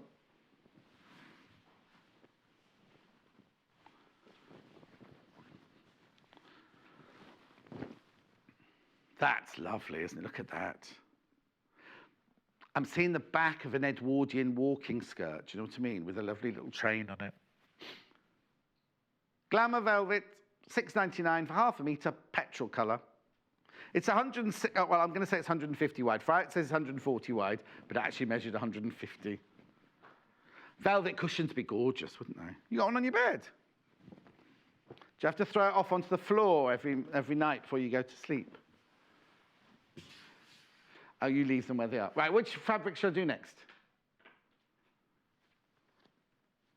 The Vercelli, I think it's called this, isn't it? I've got it in 3 different colours. Let me show you the 3 different colours before we start. Now, I seem to remember, it's like a tapestry fabric, isn't it? I seem to remember when we did this last time, one was an out, or maybe it was another colour, but one outran all the others. They're lovely, but colours, aren't they? Beautiful. Got ochre, blush and wine. Blush and wine. Ochre, let's do ochre first then. Then blush them. Yeah, it's like if you've got have you got lemon trees? I always find lemon trees, you buy them thinking, oh, these are going to be fabulous, and then they never live for me. This is obviously a metre. Now, a lot of people ask if they could do Jules's Bianca coat out of this, because this side would look lovely, but I don't think you can, I don't know if you can, because you know the coat, I'll just bring this mannequin in. Oh, this is the wobbly mannequin. You know Jules's coat down the front, the main fabric is like that, but then the waterfall down the front is the back of the fabric. Oh, it might work, because it's not got anything to pull on it, has it? Oh, no, actually it might work. I've said that now, but it might work. So what I mean, so that's the back of the fabric you see there. That's the front of the fabric. Oh, what I might be tempted to do is make the coat out of the back. Oh! And have the front like that. Oh, that's nice. Can you see? The blouse is distracting it a little bit, isn't it? But I'll just move her over there. No, it's fine, it's fine. Oh, hang on, that was the... Should we just have a quick look at that? Sorry, I haven't looked at it properly. It looks like a tapestry fabric. It's just gorgeous, isn't it? Because you get all the detail in all of the leaves here. Now, it's $12.99 for half a metre. It's 100 and... Well, it says 140. I'm going to check for you. I seem to remember this one was 140, though. Yeah, 142, this one, but 140, yeah. Now, it's made of 55% cotton and 45% viscose. It's going to be a lovely breathable fabric, that, so you could use it as a coat, but also for furnishing fabrics as well. That'd make a lovely armchair, wouldn't it? Really beautiful armchair, that one. So that's the ochre. Then did you say, what did you say next? Wine? Wine next. Always time for wine, says Hannah. She really did say that. It's not me putting words into her mouth. Well, no, I very rarely do that.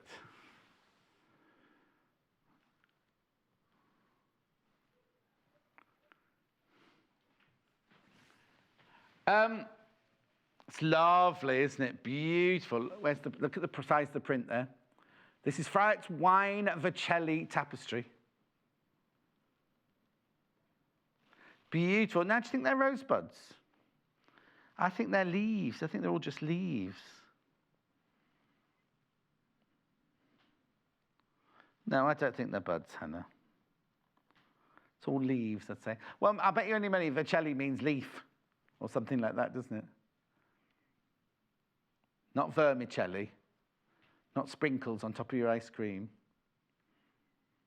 Did you see, if you follow Hannah on Facebook or Instagram, McBabe, she had this ice cream. So she's on Slimming World before she goes on a holiday, right? And the ice cream van, I didn't know what was happening. We were all sitting in the office on, was it Friday afternoon?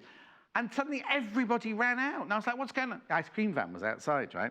She came back in, and in my day, an ice cream van sold like a cone with ice cream on it with a flake in the top or something, or a lolly, which was all different colours and things like that. She came in with a plastic cup with white squidgy ice cream like that, a flake in the top, and bright blue, like I'm talking bright blue, bubblegum flavoured syrup on the top. She loved it. Vercelli is a place in Italy, which means leaf. It's lovely, though. Oh, one of the oldest places in northern Italy, apparently, where they have a lot of trees. Or it could be a vine rather than a tree, couldn't it?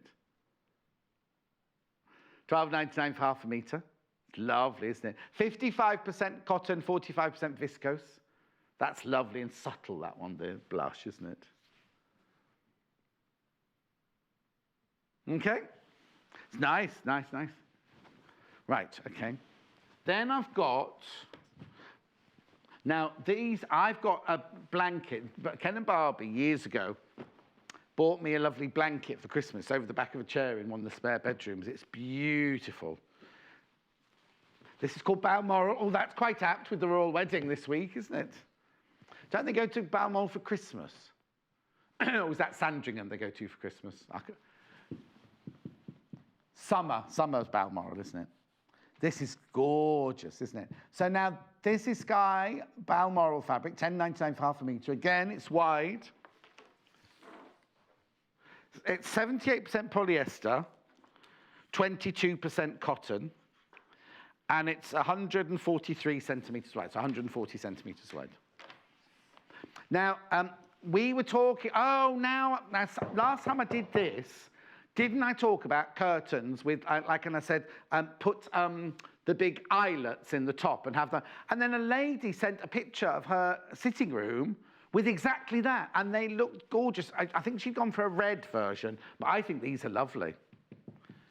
These, yes, we said this last time, didn't we? These are the colours of Hannah's parents' sitting room. You can make a gorgeous picnic blanket out of it. I'd want to make tassels for the edges, though, or pom-poms for the corner. I can't imagine you go on many picnics either. They're good for your balcony, Tim, when you're sitting on your balcony. Hannah hates picnics because she's always eating the food before she gets there. She doesn't like Scotch eggs. You don't like what? She doesn't like to eat sitting on the floor, she says. Anyway.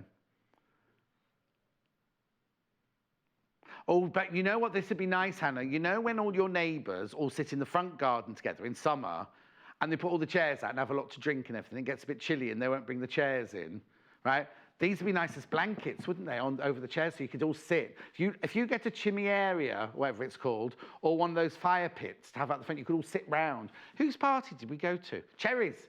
And we all sat outside with blankets and all fire pit. They call them fire pits. You know, like the metal. Yeah. You wouldn't be allowed one in yours, though, would you? It'd be too close to all the neighbours. Morning, John. Keeping up on YouTube. Perth, Australia. Oh, everybody's everywhere except us. Patsy, I hope you're having a lovely time. Australia's somewhere I've always wanted to go. No, and I didn't go because I presumed that I'd do a film out there. Because I've been to all the other countries with films I've worked on. And the only film I've got offered was in New Zealand, and it was Lord of the Rings. Didn't do it because it was a 3-year contract and the money wasn't good enough. No. That's my own personal opinion. And then, do you remember Brian off not EastEnders, Big Brother, the Irish boy off Big Brother? He and I became good friends a few years ago, and he was going to Australia for a holiday, and he said, come with me. I went, oh, well, I'm flying first class, and the ticket was something like £9,000. I was like, no, I can't get those dates off, I said. But anyway. Hi, John. Is the tapestry fabric okay to cover kitchen chair seats with, please, Elizabeth? Yes. Yes, Elizabeth. It's lovely because it's not too heavy weight and it'd be beautiful. It'd be lovely. Do you mean the ones that you cover and then they sit inside inside the wooden frame? But yes, that'd be lovely.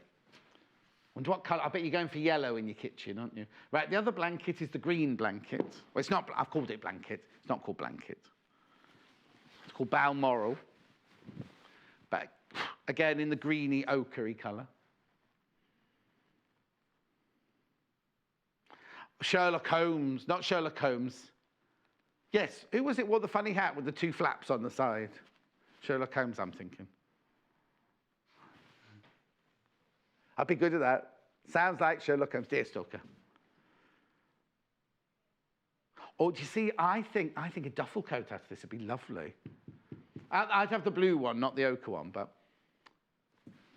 No, it wouldn't be. But you can have clothes on. Hannah's saying, is it itchy? Well, you can have your clothes on, but no, it's not itchy. It's not itchy, but you could wash it first. Oh, hang on, so it's 78% polyester, 22% cotton. Yes, you better wash it first. Say that again. You can wash wool on a wool setting, but it depends on the lining and the interfacings on duffel coats, doesn't it?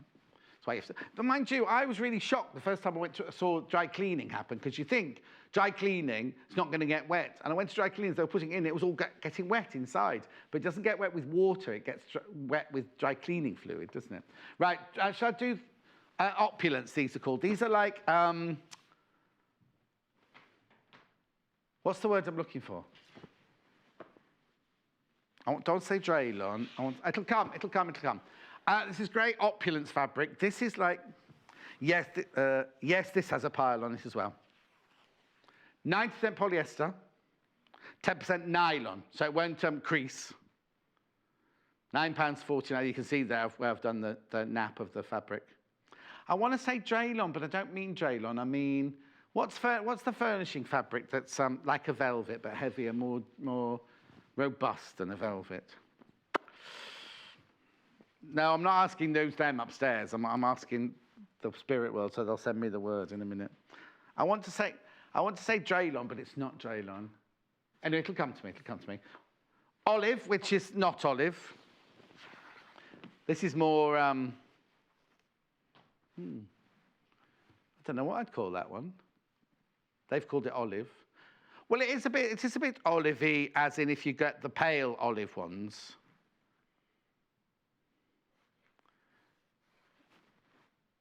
£9.49 by half a metre. Because I've got Nocchicelli ones, which I love. Oh, and I got ones last week, or earlier this week, that had, they were earth thing or something like that. And that was the make of them. And they were covered in pesto, and but made you drink more champagne with them. That's the only trouble.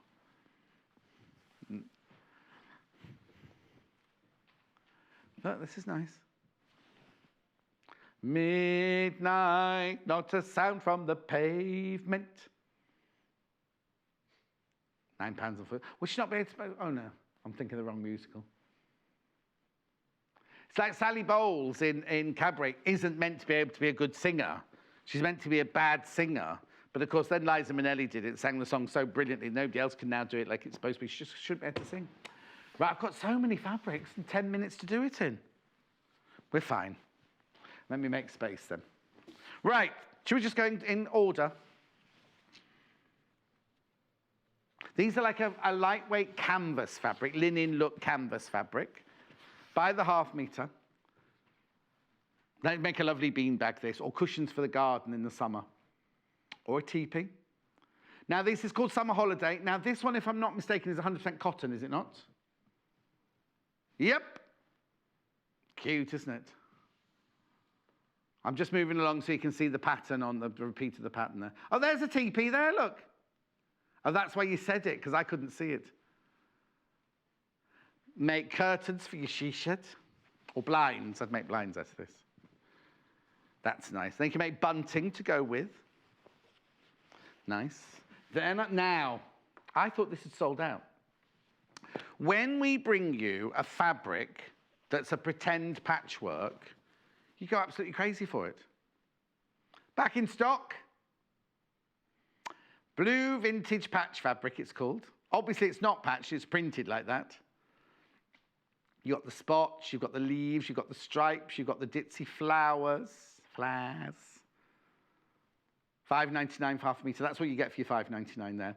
Obviously, if you buy, now if you, just on this fabric, if you buy 2 metres of it, it comes in a 2 metre piece. It's not like, you know, like I was saying earlier, like the piping cord, it's already been cut. This will be cut off the bolt for you. I love this. This comes in 2 colourways. Oh, sorry, I'm moving on, am I? Sorry. Only because I've only got minutes left, haven't I? Look. Deck chairs. Cushions for that garden cushion. I think you could do a deck chair with this, could you? I don't know, I've not got a deck chair, but I would say so. Just make sure you sew it properly, because you don't want it, the stitches to give way. Karen's got no weight behind her, there's nothing of her. What you should is get Tony next door to sit down on it first. Not that I've met Tony, I'm just going by Hannah's description of him. Tony won't be watching, he's at work, yeah. And I doubt he'll come home and think, oh, I'll just watch John sell some fabrics. Out of which one? She's not, tell me she hasn't rung up just to say that. This is a metre, this one. Posh Blind Hayley would make out of this one. Out of her very over-styled house. $5.99. Yes, they make me hungry. You see, I've got my boiled eggs for lunch. I was going to eat my boiled eggs and go straight off, and now I'm thinking, oh, I could do with food. Well, I'm thinking, I don't know what I'm thinking. I quite fancy that cheese soup you had the other day, but they won't have that on today, will they? Oh, no, it's too heavy for me. Yeah, too heavy. No. Oh, melted goat cheese. I think melted goat cheese balls sounds salty to me. Oh, stags. Nice. It's butternut squash, wasn't it? And some cheese, yeah. Yeah, I think today, because is it Friday? Oh, no. I was like, because it's Friday, it'll just be the leftovers in the soup today. It's not Friday at all, is it? Sorry to frighten you there. Stags, $5.99. Now, look at those. They're big stags, aren't they? Yeah, so if somebody's watching us on holiday or New York going, oh, I've got a flight tomorrow. They're the size of my hand, my palm, these stags, look. I think these are lovely. Bag, I'd say. Laptop cover. Beautiful. Now I don't recognise this next one. Yeah. I don't feel like I've seen this one. Oh, I thought it was called Desmond. It's called Birds. Where I got Desmond from, I've got no idea where I got Desmond from. See, I thought it was. It's a premiere. Never been seen before. They're multi-birds. Oh, I love it. Desmond's a premiere. Don't be ringing the call centre. I want half a metre of Desmond because they won't know what you mean. Multi-birds, half a metre. Oh, I think this is lovely. That's really joyous, isn't it? The colours in there are joyous. Hannah's saying bathroom blind. I'm thinking kitchen or conservatory. Oh, it's lovely. Oh, I haven't got very much, apparently. Oh, I like that. I like the colours in there. Right, I'm presuming, or Hannah's presuming we've bought everything we can of it. There's not very much of it, so I doubt whether we'll be able to get it again. Designed by Desmond. I have no idea where Desmond came from. So this is your half a metre, $5.99. That's your half a metre there. Backpack. I'm thinking cushions. Like I've got a big, not big, I've got an Indian, 16th century Indian carved sofa in my dining room. As you do. Nobody's allowed to sit on it except Norman and Nellie. Right, okay. Two more fabrics. Owls. Owl. No, that doesn't work, does it? Look. These are, oh, go. Cute. This is so cute, isn't it? Backpack. There's a thread. No, there's a thread here that's got caught at the back. So I'll just do that, and then I'll do that. There you go. Little backpack for adventures, picnic basket. The background is like, is it water or feathers?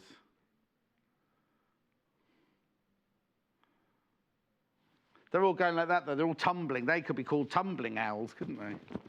Oh, apart from the one standing up. And last but not least, village life. I don't think it's called that. I'm just saying that.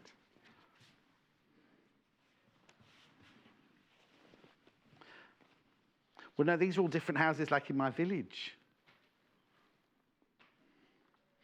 No, I don't think my house is in this. My house has got a gable end.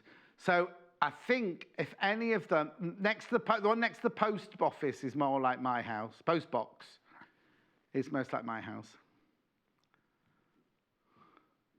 I know. Bunting and washing between the houses. Bit high though, isn't it? Oh no, you know what it is? It's one of those lines where you put your washing on this, that, and then you go like that. And it goes right up there.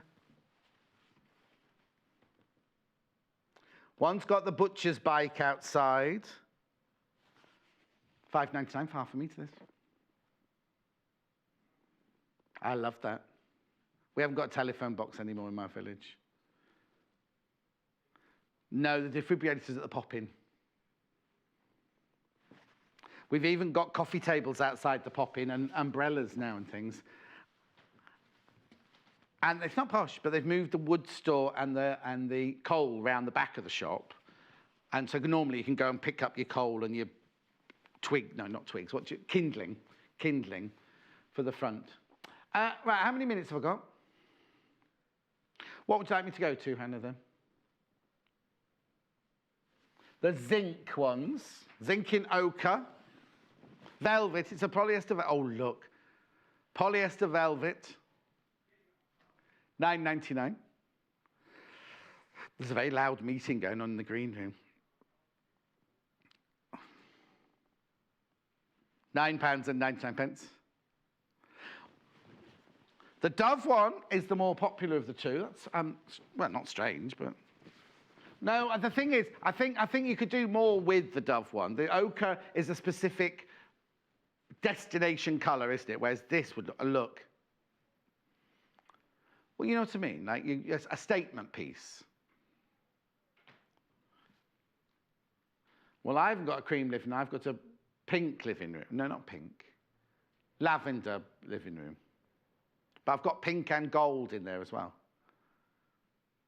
Oh, yeah. Hannah's going to be painting. On this next 3 days off, you can do that? No. Were you working next weekend? Oh, you're in New York? When did you go to New York? Oh, so you're working this weekend, yeah. So no painting this weekend. You could do a quickie when you get home from work. So Hannah's house only got little rooms. She does the radiator. She gets a man in to do the rest. Or a boy. $9.99. It's lovely, isn't it?